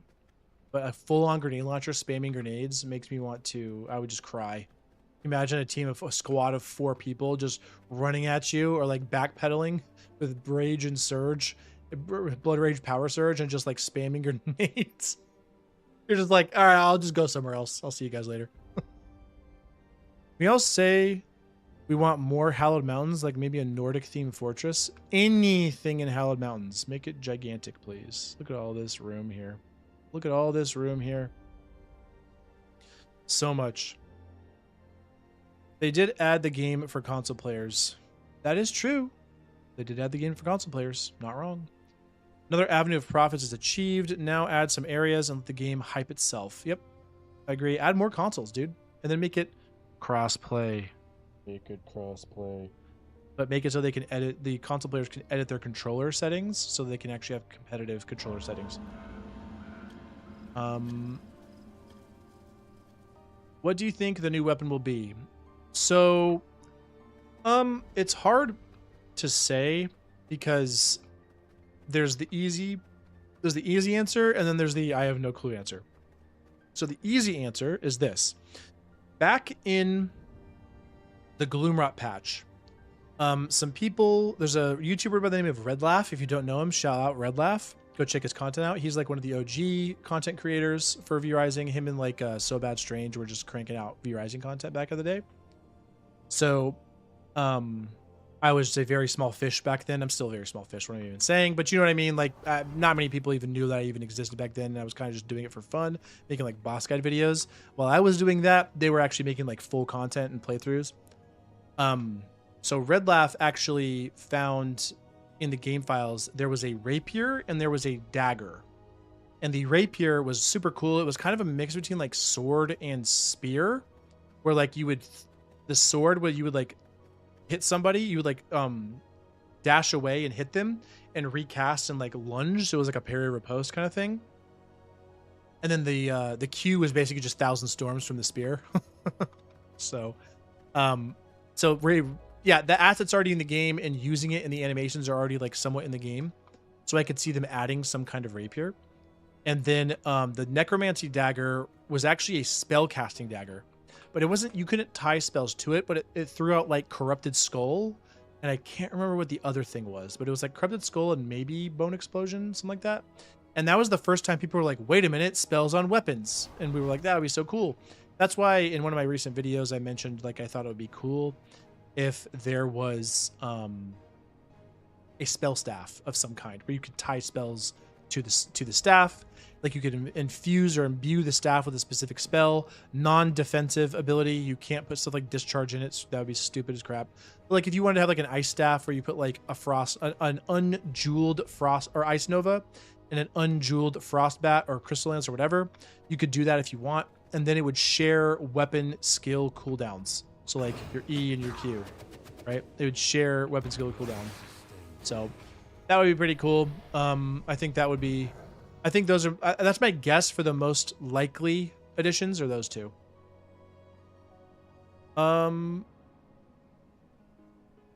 More Silverlight and Curse Forest plots. Totally agree with you. At the very least, more Curse Forest plots. We lost one. RIP, the other flat ground plot. Just add it right here. Look at this. Hey, look, a flat ground plot, or another plot right here. Hey, what do you know? Hey, look, there's nothing here. Just add this right here. Hey, neat, cool, wow, wonderful. Yeah. Let's see here. I think it'd be cool to add a rapier, a defensive weapon, is something we don't really have right now. Yep. So the only, I 100% agree with you. The only issue, I want something like that. So I want a rapier that is high skill ceiling parry timing. So like right now, your counter doesn't last super long, right? But it does last. It doesn't last super long. Whoops, I can't reset because there's me arena. So it doesn't last super long, but like it also lasts long at the same time in terms like relative to this game, because you have things like this. iframe from your pistol E and like the how fast slasher Q comes out, right? So, or how fast your dash is like instant, and then like you have iframes for just a blink of an eye and then it goes away. So that's my thought there, is like pistol E, it's really fast and then it's over, but you can, if you use it right, you can dodge things. I would love to see the same thing with like a parry mechanic on a rapier. So if you time it just right, you can parry. However, no CC with that option. Please, for the love of anything, do not allow any CC. And second, I also personally think that there should be defensive spell slots. People are totally, some people hate this idea, but I think this is how it should be. So like you could only have one counter or barrier. I also think that Blood Rage and Power Surge, you should be able to mix and match those with your defensive. These shouldn't be considered defensive. They should be considered like a buff. And then maybe only have one of these, even though people hate that. I know there's a bunch of OD build players where they love Power Rage, Power Surge, Blood Rage. But yeah, I think you should only have one defensive ability so that you can then use the other defensive ability if you want it, would be on that rapier. You just have to really watch out with defensive stuff. Oh yeah, and the final thing you need to do to add a defensive weapon is make more pierce defensive abilities. More items that hit through counters and hit through defensive options. So so for instance, back in the day, I've said this before, back in the day, the Reaper E, I don't know why this was changed. It was actually the dumbest change ever. So Reaper E right now, if you throw this, while the projectile is going out, you can counter that. Back in the day, while it was spinning around, you could not counter it. So if somebody played smart and like they hit you with that, you didn't time it right, and this was spinning on top of you and you countered, it would be hitting you. For some reason, they randomly got rid of that in Gloomra, I believe. And now you can just do this, and someone can just walk in and counter your Reaper and just counter and stop the E. So they need to bring that back to what it was. So now you have the option to throw the Reaper out. If they hit the projectile, it counters. But if they don't, and it's spinning on top of them, they can't counter it. That right there needs to be back in the game. And they need to add more options, preferably on spells. For instance, you could do something like a Chaos Volley or whatever, like a Shadow Bolt that you hit. And when it hits them, it marks them with something like similar to how the Vampiric Curse is, but like it marks them with an AoE. That thing goes kaboom and detonates after a certain amount of time. So that could be really cool. There's a bunch of other things they could do. That kind of thing. But again, you just have to really watch out for more defensive items on weapons, because that will immediately become meta. Like that weapon will immediately become, you have to use this. So, I played the game on Steam Deck and it's well done. Yeah, so Medieval on Steam Deck, did you customize do you use like a custom input thing for your commands? Because the issue that I found on the controller commands that I'm pretty sure people have is you have to press like L1 R2 for your Q, and then like L2 R1 or whatever for your E, which is just the worst possible thing you could ever have. And also having more than 4 weapons is apparently really brutal on the native controller settings. and they need to have a way to be able to cycle through all 8 weapons at a in a reasonable way. So, yeah. Shout out Red Laugh. Yeah, Ulysses. Yes, shout out Red Laugh, man. What a great guy. Great guy, great content. Missed that guy. Missed that guy's content for sure. We say the view from Black Brew's lab. Dude, I know exactly what you're talking about. I look at it all the time. It's so cool. Let's go look at it. Just we're having a little chat here. Let's go look at that. It's so good. We TP over there would have been faster, but I don't really care. We're not that far. Yeah, the view is amazing from Black Brew looking over the pools of rebirth. They add a flail, daggers, shield, and staff. Yeah, so daggers I think would be cool. I think I want to see a true dagger, like a rogue style dagger. The problem is I think the slashers are what they have for that. So they probably would say, hey, we have the daggers, it's slashers, right? But I would love to see a true like backstabbing dagger. I think a dagger would be interesting to have to be able to like, it does bonus damage to, if you're hitting from behind, it does bonus damage. And that means that you have to pay attention to your orientation for the first time in V Rising. Like truly pay attention to which direction you're facing. Or else you'll die, you know, or else you take more damage. That'd be cool.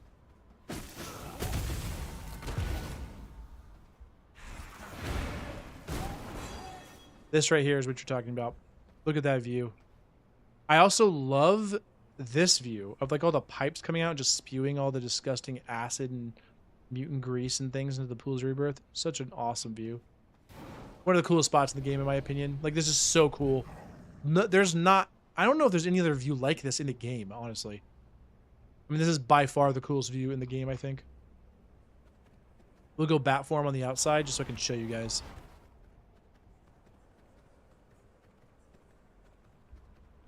Yeah, the magic staff. Yeah, I really think so. The magic staff, Ulysses, I think that one is, I think it is probably one of the best things they could add to the game, if they do it right and it's balanced well, because it allows people who don't really want to learn 8 weapon swaps. Like, it would still be ideal for you to learn 8 weapon swaps, and people who have 8 weapon swaps would still be cracked out with spell staff. But it allows people who don't necessarily want to learn 8 weapon swaps. They maybe want to stop at like 4, or even just to like stay at a couple weapons or whatever. It gives them just a little bit more like flexibility on their power, because now they can, like, if they, let's say they're a scholar and they really want to lean into scholar stuff, well, now they can have like 4 ice abilities. You know what I mean? Like, just ice barrier. They can have frost barrier or cold snap, and they can have what's it called? They can have frostbat, and then they can have ice nova, and then they can have crystal land. You know, see, they can have like 4 different things if they wanted to. They can really lean into it, and they have a ton of offensive power front loaded in all of that just through your spell staff. What an awesome location. I mean, look how cool this is. I've looked at this so many times. It just looks so great. So cool. Oh man. An orb or item for summoning. Interesting. So yeah, that's kind of what the that necromancy dagger was, where it would like let you summon skeletons. I think that would be really cool too. Limit counter spells to 1. Yep, I agree. Double defensive is just bad for the game in general, especially when different defensive spells are so powerful. It would still be bad if they weren't too powerful. It would still be really annoying. But because right now counters are so strong, it is the most obnoxiously ridiculous thing to deal with ever. That's so painful. It's left up and right down and vice versa. Yeah, that's bizarre to me. So my thing with that medieval is they need to give controller players the ability to customize their keybinds. If that happens, then I think crossplay would be just fine, because one of the best players in this entire game ever, by the name of Royin Senpai, or Yumiko, if you know who that is. If you don't, go look him up on YouTube. I think it's Royin on YouTube. Royen. Is beyond cracked, and he is a controller player. So he plays controller. He made like he has like a custom configuration he uses. And for some reason, it was kind of frustrating. For some reason, they were asking him about, like, he was like, hey, I'm the only guy who's really running controller in this game. So like, why don't you ask me for controller settings whenever you come to 1.1? And Yeah, and then sadly they didn't get his controller settings into the game. So, but yeah, definitely check him out. And if they added custom keybinds for controllers, then I think that's when if you add crossplay, it would be amazing. All right, Sholo, we'll see you. Thank you, thank you. I'm probably not gonna be up too much longer. Just was I'm just showing off Castle. Just love chatting with you guys. It's super fun. And then we had some good V Arena games. If you missed the V Arena fights, you can rewind and check those out. I was rambling like an idiot, getting distracted by both those things. So, to make a legendary amulet, what do you think they will bring? So Ulysses, I have a feeling it'll be an amulet, but the other thing it could technically be is your helmet. It could also be a new set of gear that we don't have yet, obviously. But for me, I actually had a clue on this that could potentially be the helmet. I don't think it's gonna be the helmet personally. I think it's gonna be an upgraded amulet. But if it's the helmet, if you look in the game files, if you go to the V-Rising wiki and you look at like hats, you can see the hats that are not available in the game, and you'll notice that there are hats for every tier of progression in the game. And my theory is that they originally used to be actually armor pieces, like with stats. And they decided eventually that 5 was just too much.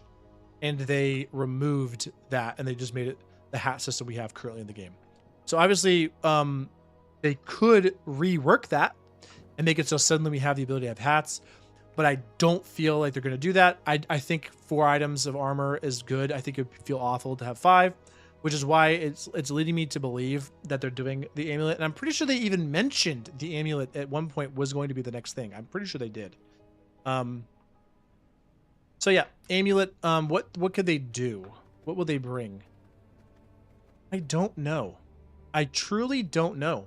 The only thing I can imagine would be like that might be interesting is something to like blend your stats a little bit more, where you can like.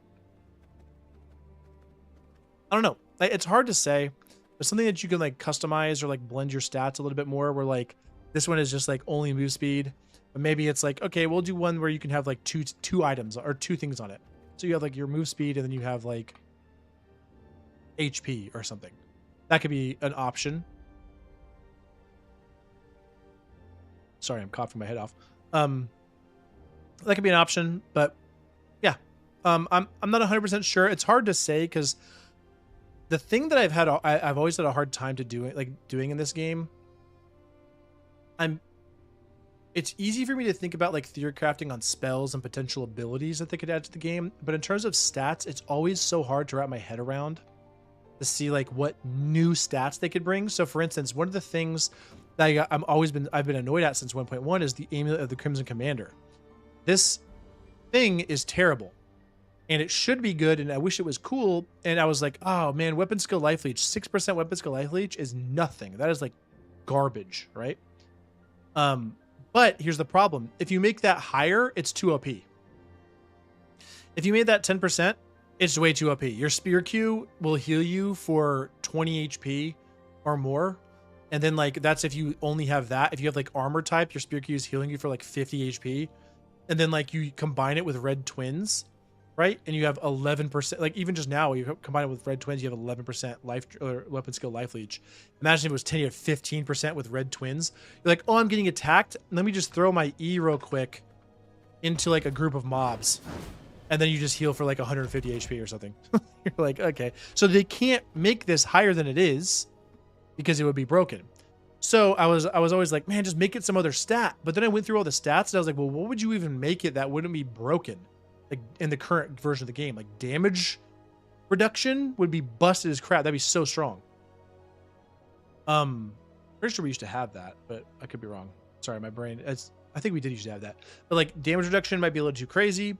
Yeah, we did. Sorry, it's late and my brain can't function right now.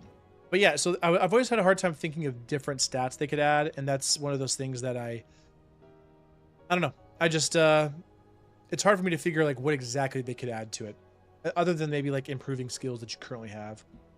The end of Nocturne season 2 peak. Yes, it is, Kim. It is absolutely peak. It is absolutely peak.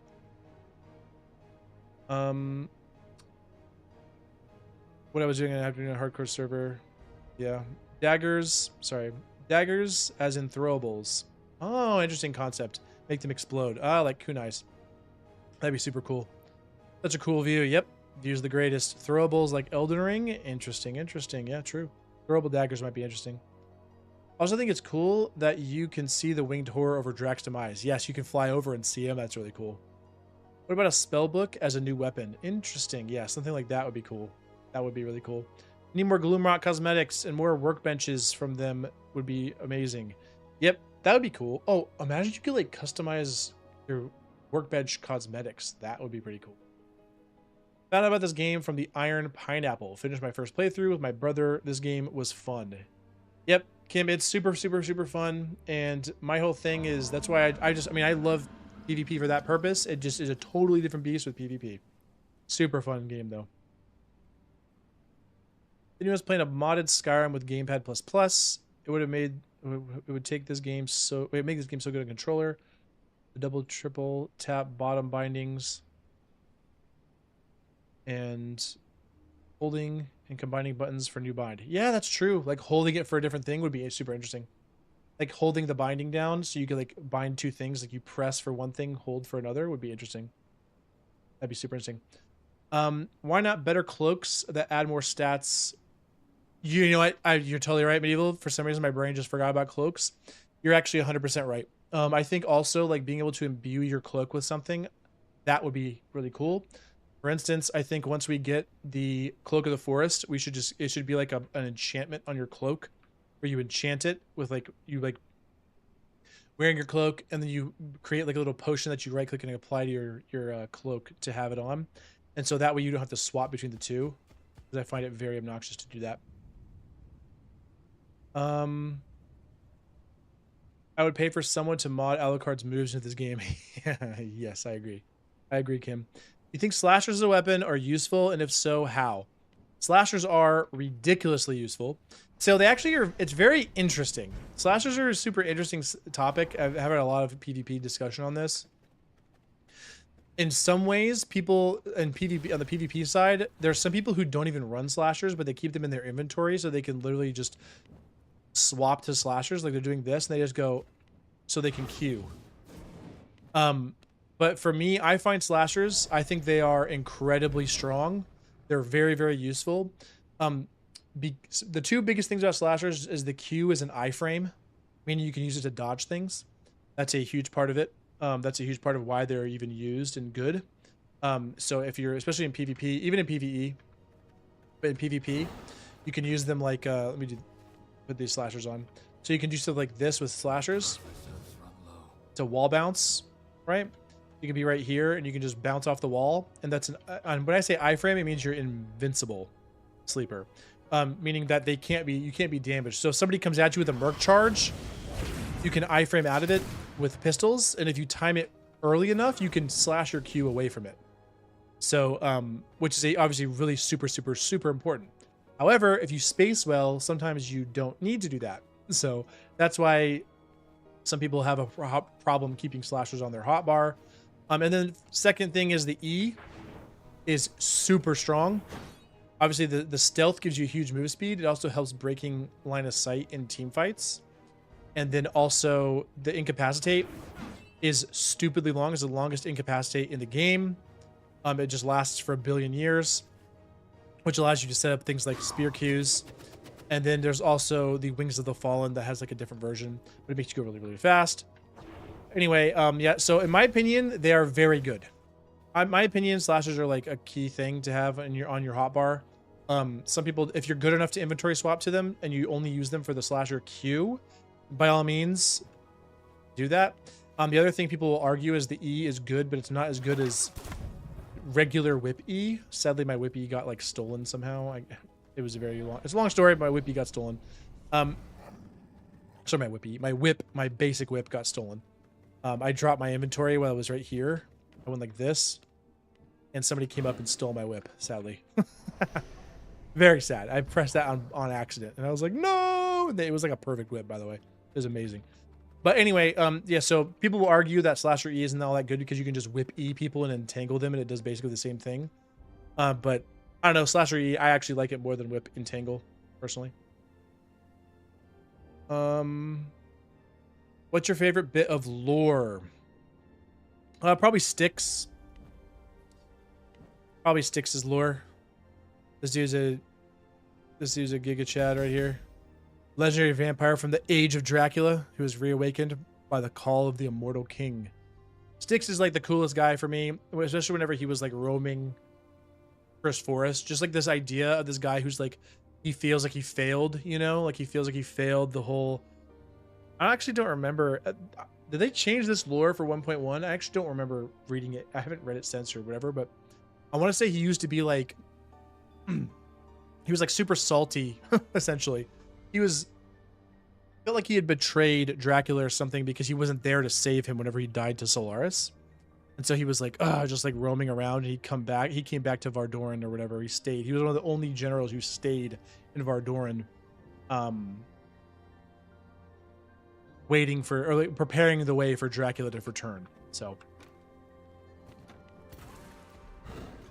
yeah, super interesting. So I think Styx is my favorite part of the lore there. He's a pretty cool character. What do you think about werewolf form that could be used for combat? Yeah, I think werewolves, I think it's a super cool idea. It would have to be interesting. We mentioned this about in one of the videos I did, talking about different factions being able to playing as like a werewolf faction. I think it could be super cool. And even if it wasn't a faction, just having a werewolf form could be interesting. But one of the problems is you have to be really dynamic with it. So maybe like if you could use it like a weapon, because that's the reason I'm saying dynamic is because if you're in bear form, right? Back in the day, I remember seeing people walking around in bear form, queuing people, and it was the funniest thing in the world. So just fighting in bear form instead of like using your weapons. Like, yeah, but my HP regenerates really fast, and then I hit you with my Q. It's so strong. And I was like, what are you even smoking, dude? I don't. Okay, bro, whatever. So the problem with this is you have to hit control to get out of it really fast. And with werewolf form, you're gonna want to be able to use like pistols and stuff. You know what I mean? Like your pistols or slashers or weapons. So you need to be able to swap to and from it easily, in my opinion. So that would be the issue you're looking at there. Unlock a dye ability to be able to for cloaks and can even mold that armor or mold that into armor. Yeah, that could be really cool. Yep. Can in addition can an addiction to have the large consumable chests of trippy shrooms and 12 trippy shroom spores. Oh, do I call it addiction to have trippy shrooms all over the place? There was a time when I had them. Somebody came in and stole them all, sadly. But I had a ton of trippy shrooms. I know what you mean. We usually actually go around and we're trippy shroom dealers at one point. Somebody was rolling around the map trying to sell people trippy shrooms for copper coins. Super fun. And then trippy shrooms can be an ingredient for dyes. Yep, there you go. That would be a good idea. How about favorite bit of environmental storytelling in the game? Because there are some pretty cool ones. Environmental storytelling. This right here is my favorite spot in terms of like what, you know, wondering what happened is this one here over in Cursed Forest. Like I want to know what the Cursed Forest used to be. To me, it's kind of like, a remnant of what Cursed Forest, you know, this is like the ancient village and the cursed village where this used to be a normal area, but now it's like, you know, it's been taken over by this curse. This clearly used to be some kind of castle, and I would love to know what that is. I love Gracefall Village being like the outcast, you know, like the pariah village where like everyone here is a werewolf and it's like set apart. You see, like, I think it's so cool right here where like the militia camps have barriers and blockades to prevent these werewolves from coming into, you know, the rest of Dunley. I think that's super cool. Yeah, I don't know. Those are probably my favorite ones right there. Are there any other games that you're enjoying currently? So I played Deadlock whenever it released to the closed beta, like where people could like invite only beta. I played Deadlock like a maniac for a while. I really liked that game. But I've taken a break from it. I played for a while, even after the population fell off, I was still playing. The issue was during like the Christmas time is whenever I stopped, like December is when I stopped playing it. Mostly because at that point I was like the player base had dropped off so much that the games I would get. So I was high phantom, low, whatever the second one is. what is it? It's not Eternus is the highest rank. Whatever the one right below that. I was high Phantom, low whatever the other thing was, and so I was in those games and they were super fun. I never really grinded it enough to like get up high to see if I could get all the way into like Eternus, but I got pretty high up and it was super fun. The problem is when the player base dropped off, the games that I would find, I would play with a friend who was not like every once in a while I'd play with a friend. He wasn't as ranked highly. He was like Archon or whatever the purple rank is. And we would get matched with like emissaries. The rank of the game. So if you've ever played a game like that, let's use like League of Legends as an example. The rank spread of what I was dealing with was like, imagine if you're in like Masters, okay, or whatever. I think League has Masters, right? Not like Challengers, like the highest tier, not the lowest one, but like the low end of the second highest tier, and like the high end of the whatever tier, whatever that is. I can't remember what it is in League. Imagine you're in that tier, and you're getting matched with like golds, like low golds, high silvers, okay. And it's not necessarily that they're on my team. It's just that the game is just the actual match itself is just a clown show. You're literally just sitting there, like one guy knows what's going on, and you're like, oh hey, this guy knows what's going on, cool. And then like everybody else is just like, they don't know where they are, they don't know what day it is, they're just having a good time, okay? So it's just, it was a nightmare, and I was like, dude, I'll come back to this. Also, the way they update things, I have faith in them because Valve is really good about updating games, especially from Dota. Dota 2 is just such a well-designed game, in my opinion. So I have faith that they're going to really get that down, but the way that they were developing is important, but also I think they were making mistakes. They were hyper-focusing on item balance a little bit too much, and like the playable cast balance a little bit too much, and they were neglecting adding new characters to the game. And it's not necessarily that I just wanted new characters, but the reason that's a problem in my mind is if you hyper balance the game around a specific character meta and then you release 6 new characters, all of your balancing is virtually pointless because now you have 6 new characters that are going to completely redefine what's balanced. And then all of the time you spent, the months spent on it, it's just like a waste. So I can rant about this for a lot longer. Sorry, you talked about that. Another thing I've been playing recently, I think this might end up on the channel, is Ninja Gaiden 2 Black. So I'm a retired Master Ninja. I played Ninja Gaiden Black. I played it through Master Ninja mode. Stupidly hard game, comically hard game. So I love Ninja Gaiden 2 as well. I didn't play it nearly as much as Ninja Gaiden 1. And then Ninja Gaiden 3 is a joke. Don't ever play that game. It's an embarrassment to anyone who's ever played a Ninja Gaiden game. Don't play it. Don't even look it up. It's terrible. But yeah, so Ninja Gaiden 2 Black, super excited about that. Probably going to have that on the channel. I'm trying to decide if I'm going to do a very hard playthrough or just like a hard mode playthrough. It's hard to decide. Very hard. I haven't played that game in like a Ninja Gaiden game in over 10 years.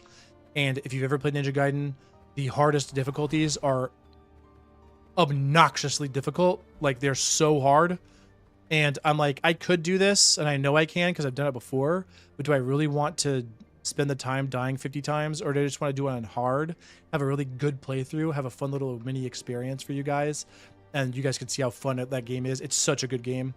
And then move on back to something else or V-Rising. So, yeah, so anyway, that's what I've been enjoying currently. You'll probably see some Ninja Gaiden at some point, like definitely just like a good solid like few playthrough videos in the meantime, waiting for 1.1. Die ability instead of Curse Force Cloak. Yep. That would be, oh yeah, dye the actual cloak. Yeah, to get the stuff on it. Yep. Thoughts on that new vampire game that was recently announced called Dawnwalker? IMO, I thought the trailer looked interesting, but the MC doesn't look interesting. Hope there's character creation. Yeah, okay, Kim, I know exactly what you're talking about. Game looks so cool, but I agree with, like, dude, that trailer was disturbing. It was so good. That junk was crazy. But yeah, I agree with you that the main character looked a little silly. I'm interested to see how that game plays. Definitely interested to see how that game plays. It looks really cool. Definitely we'll get something going on there. Likely we'll be playing that. Probably will be on the channel if it's a good game. I'm at the age now where I'm smart enough, or maybe experienced now, where I'm smart enough to not buy games on release unless it's as a developer I know and trust. I usually these days just wait for something to be good and to see if it's good or not, because I've been burned like 50 times. So I get so sick of buying games that seem cool and then they suck. And I'm like, okay, great, fun game. How about empty armor at Draxamize? Yes, I know exactly what you're talking about. Yeah, super cool. Definitely super cool. 2 best PvP castle spots in my opinion. This right here is the #1 best PvP spot in the entire game in my opinion. This plot is ridiculously OP because so the way you build PvP plots like this, how you have like this open area, you want to make sure that whenever they fight you, they get to these are all indestructible right here, right? You don't have a do you put a wall here? Oh, that was my ally. Okay. He doesn't realize. Okay, that's fine. My ally did that. I was like, wait, what? Why is there a wall there? You don't want to have walls there. You want to force them through this like indestructible terrain to come fight right here. And this plot allows you to do some really crazy choke points with like keeping right here. You can put like your banshees or whatever, your banshees here, and then you can put like servants here and everything. You can design this plot in a way that's really hard to deal with. Or you can put all of those up here as well. There's a bunch of different ways you can build this plot. It's very long and very hard to fight through. You have to fight through 2 huge choke points. Extremely good plot. Other best PvP plot. I'm not experienced enough to say what the second best one is. I know this one's pretty much the best one. I'm not like experienced enough to say what the absolute second best plot in the entire game is. It varies a lot. I know some people who despise this plot because there's a bat form glitch you can do on this. But I also know there's a way that you can build the choke point here that's actually like virtually game breaking, like kind of an exploit where let me show you this real quick. Oh, you got a vampire here. What? Okay. Hey there, friend. So there's a way you can build this. So generally, right, you build stairs to block things off and make it so they have to go deep into your base to actually damage something. And you see this tree right here and this rock right here. For some reason, you can build stairs. I want to see you can build stairs like across this entire thing. Like going this way. And the reason why is because you can technically walk through this side over here and it's not blocked. But you can build in a way where they literally cannot fight you here. They have to walk through this and come along the side here. And then you build more stairs over here. Check out Nova his name, on YouTube. Nova. He has amazing base plot designs. And with his base plot for this, I was like, that is like actually like broken. Like legitimately broken. What is that? So yeah, I think this plot is not the best, second best, but it's pretty wild if you build it like that. I think that's kind of crazy. In my opinion, the second best plot overall PvP defensively, for defensive stuff, oops, would probably be let's see. Second best would probably be this one here, maybe. If not this one. Oh, another good duo plot is actually these two. We fought these guys recently. This as a duo plot is legitimately crazy because this spot right here has an opening on it. Over this way, it has an opening on the side. Wait, hold on, let me get my horse on this. Oh, it's almost nighttime. We'll just go back for him. So there's an opening over here.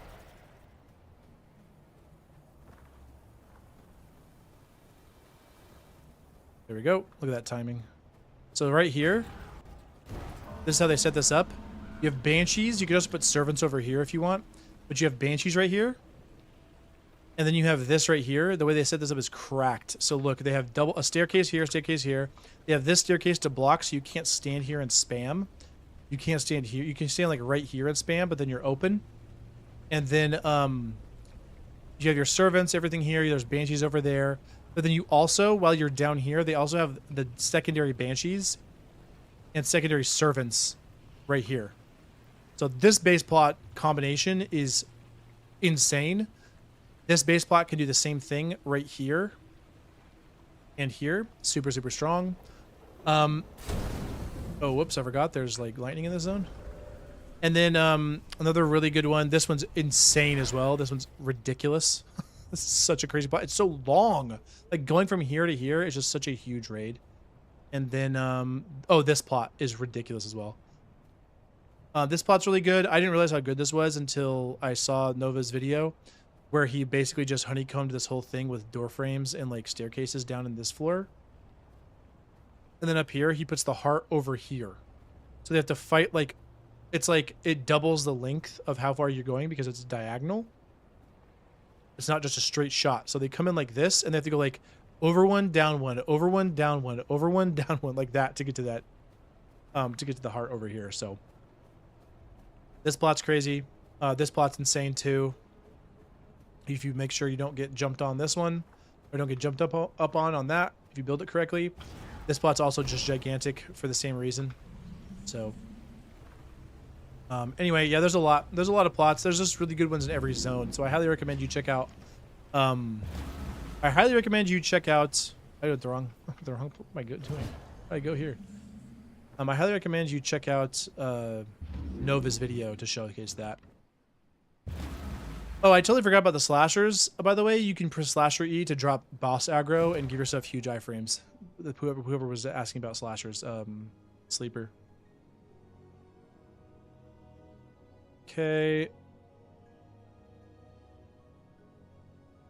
Yeah, low rank friends. Yeah, Wolf. Yep. Super brutal. I mean, it's like, it's just a dumb situation where in those games like that, where like you're playing and you're like, okay, we need to like make something happen. Like you get like you like win a team fight, like 3-for-1 or something. And like, you're the one that died and 3 of them are dead. And then your team's like, all right, cool, time to farm. And you're like, bro, what is happening? Yeah, really silly. Did you see they're remaking Ninja Gaiden 2? Oh yeah, I have it. Ninja Gaiden 2 Black. It's in my Steam right now. Oh yeah, sorry. Yeah. It is in my inventory right as we speak. It is in my game library, downloaded and ready to go. Honestly, I watch your videos for your knowledge, gameplay, and personality, so I probably watch you play something random. So many creators out there these days, but have a handful that I constantly watch. I find myself watching a few of your and others' older videos that are not really valid anymore, just for the entertainment. Hard to find non-clickbait with vids sometimes. Yeah, I've been trying to lean a little bit, not like clickbait. I try to do a little bit of it. You know, you got to get some people clicking on your videos, but I tend to make sure that every video I give, I do my best to give like actually good knowledge or like information. Where it's like, you know, top loot spots in every zone. People would be like, top loot spots in every zone. There's this place called the Iron Mine. Have you heard of it? It's very good. You're like, oh, really, dude? I had no idea. So for me, I'm like, no, I'm going to give you like actually good info. Like, hey, you know, if you need mutant grease, maybe check the empty base plots in Mortium because there's high level mutants who drop a ton of mutant grease. That's the kind of information I'm giving, you know? And so, yeah, when it comes to other games though, my problem is it's a combination of like, I almost made Deadlock content, but it was really, really saturated. And the problem was there was people who'd already played for like 1,000 hours whenever I started playing. And normally that's not a problem for me because I can still find ways to give good information to people. But then the game would change so rapidly that it was hard to really decide what my niche was going to be. And I'll still probably, I may end up making some of that when I go back to that game. I'll make, if people find, you know, if that game starts popping off more and I find interest in the game again, I'll probably make some videos on Deadlock just to give like starter tutorial tips for people who don't know how to really get into it. Because that game is super fun. Very hard, very overwhelming, but really, really fun. Speaking of Ninja Gaiden, I remember getting stuck at this demon boss lady, Alma.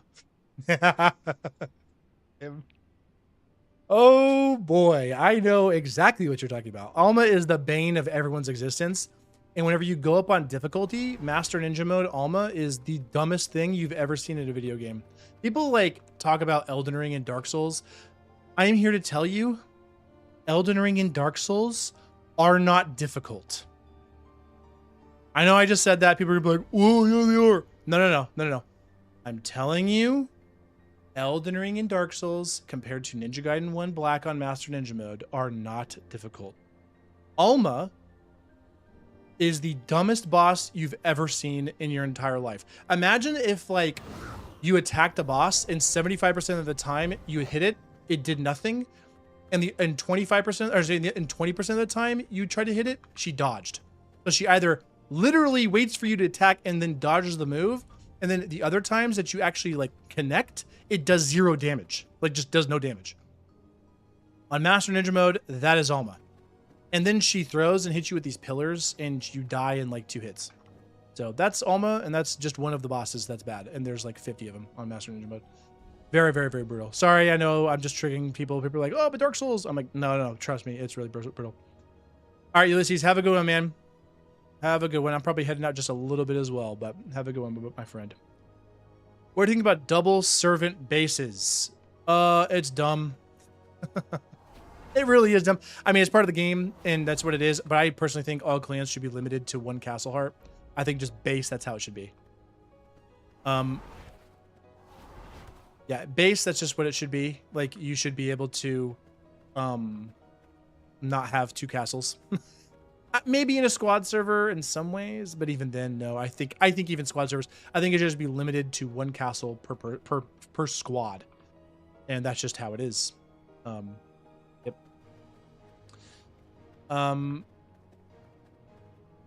Speaking of Nova's designs, I never can get the way his stairs are positioned. Is there a trick to them? Yes, there is a trick to them.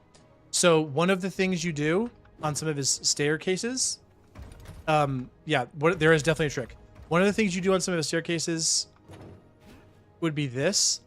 You would build out foundation like this, out from here to there. Right? So like this, see these 2 foundations right here. Then you connect the staircase to that foundation, like this. Then you connect the staircase like this. Here, I actually have another server. I can show you exactly what I mean. Let me go do that real quick. I'll show you exactly what I mean. Yeah, so you connect the server from this one, I think. Yeah.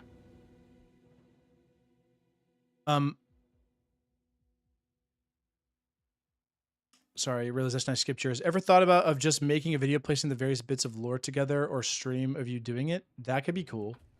I've never done it, and I've actually thought about doing it. I really need to go through. I've read the individual lore things, but like, if you had to ask me to just make a full lore video, I don't think I could do it at this point. It's just, hey, Drac die, he alive. Drac die, he come back. So this right here is literally Nova's design for this. Medieval. And right here is probably what you're talking about. Like, how do you even get these stairs like this? And the way you get these stairs is you start here. You build out like this. You build foundation around right over here to this. And then you then attach this staircase to this foundation. And now this staircase is attached to foundation. Then you attach another staircase. You delete the foundation over here. And then you attach the other staircase. So now they're technically attached to this individual foundation. That's how he does it. I'm 99% sure that's what you're asking. And that's how he does it. Same thing goes for this right here. How does he get this staircase to back up into this? Well, the way you do is you start by putting foundation on this square. You wrap it around over here. Like this, in an L shape right here. And then you add the staircase so it goes down this way. Then you delete it from over there. Now that the staircase is there, you remove it because this is still attached to a foundation. You remove all of these foundations, and then you can build up like this. This right here is arguably kind of game breaking because they technically can't get a golem up my stairs. It's like, I don't even know if this is allowed. I might get banned for doing this. Please don't ban me. SLS, if I am, just tell me and I'll just say, hey bro, can't do that, and I'll fix it. So they literally cannot get a golem up to my top floor. So they have to key me and then run through, but they cannot get a golem. So once I door all of these out anyway, they won't be able to get a golem up to my second floor. So kind of broken. Sorry again if I'm gonna get banned. Hey, just tell me, hey bro, can't do that, and I'll fix it. I have no problem. You know, I've never seen anything saying I can't do that. So anyway, there you go. Souls games are just tedious. If you play it, you never die. Just people wanting to deal max TBS. Yeah, exactly. 100%. And like, of course, there's like, it's like the burden of knowledge of learning the boss that makes it a little bit difficult. And there are some that are like, the timing is a little weird. And it's like, there's a lot of like the bosses, you'll have things where the windup is really long and you're like, wait for it. Yeah. And the timing is weird, but eventually you learn that timing, right? Yeah, Ninja Gaiden, nothing like that at all. You'll just die. Like, you can make all of the right choices and then Alma throws 14 pillars at you, and you get clipped by one, and it does half of your health bar. And then she just goes. So then she like charges and goes, "Rah!" and just randomly just dashes at you, and you die. Oops! I made one. I didn't even make a mistake. Like I made like the most minor of mistakes. Like I slightly mistimed a jump, and I died. Oops. So like not just got hit. Like I literally just 100 to 0 died. So it is crazy on Master Ninja mode. Stupidly insane. It's like, again, it's like stupid dumb hard. So yeah. If you want a truly hard game, play Donkey Kong Return Games Special K levels. Interesting. I'm sure that's probably like Mario Maker or something. Yeah, those are, I'm sure, very, very difficult. Love Donkey Kong Country though. Absolutely love Donkey Kong Country. Great game. Makes sense. I was like, I keep getting errors and can't remove blah blah blah. Yep. Yeah, that's how it was. I had to look at it too. I remember I saw his like layout. I was like, how the heck, like how do you even put that there? And then I was watching him do it, and he like was randomly building it out like that, and I thought, ah, you little cheeky bugger, you. Yep. I totally forgot this is a server I was on, honestly. But how much blood do I have? 7 days, okay. Honestly, I'm probably gonna get raided in this server. If I do, oopsies. We got seeds in quick. Well, good stuff, my friends. But I think that's probably gonna be it for me for now. I am. It's getting late where I am, about 12:30, and we're going on like 4.5, coming up on 5. Almost, yeah, 4.5 hours of stream. Super fun. We're gonna do this more often. This is something I've been meaning to do more often. I was kind of like, you know, we'll just, you know, I'll do it eventually. And then I was like, you know what? I'm just gonna start streaming. I'm just gonna start doing it for fun. If people want to watch, just enjoy it, they can. Especially for like Via Arena stuff. There's a lot of content out there. I need to make more guides, and I am gonna make more guides explaining certain mechanics. But a lot of it comes from just like watching fights and seeing how things are working. And seeing how people like the plays people are making. So I figured just playing on V-Arena like that is going to help a lot. And I also just want to get better. I play on V-Arena a lot. I just want to get better. So there you go. Anyway, my friends, ever just want to just Factorio every resource from a refining process? Yeah. Yeah, that would be great if it was possible. But anyway, GG's, my friends. Hope you have a wonderful rest of your evenings. I don't know if this is the right button. That took a screenshot. I don't think it's going to work on this. I have a hotkey to go to a different scene. It didn't work. Sorry, my bad. But anyway, that is going to be it, my friends. Thanks, Kim. Thanks for stopping by, my friends. We'll have a wonderful night, and we will catch you all. Oh, it did work. Look at that. It did put me into a different scene. Great. We will catch you all in the next one.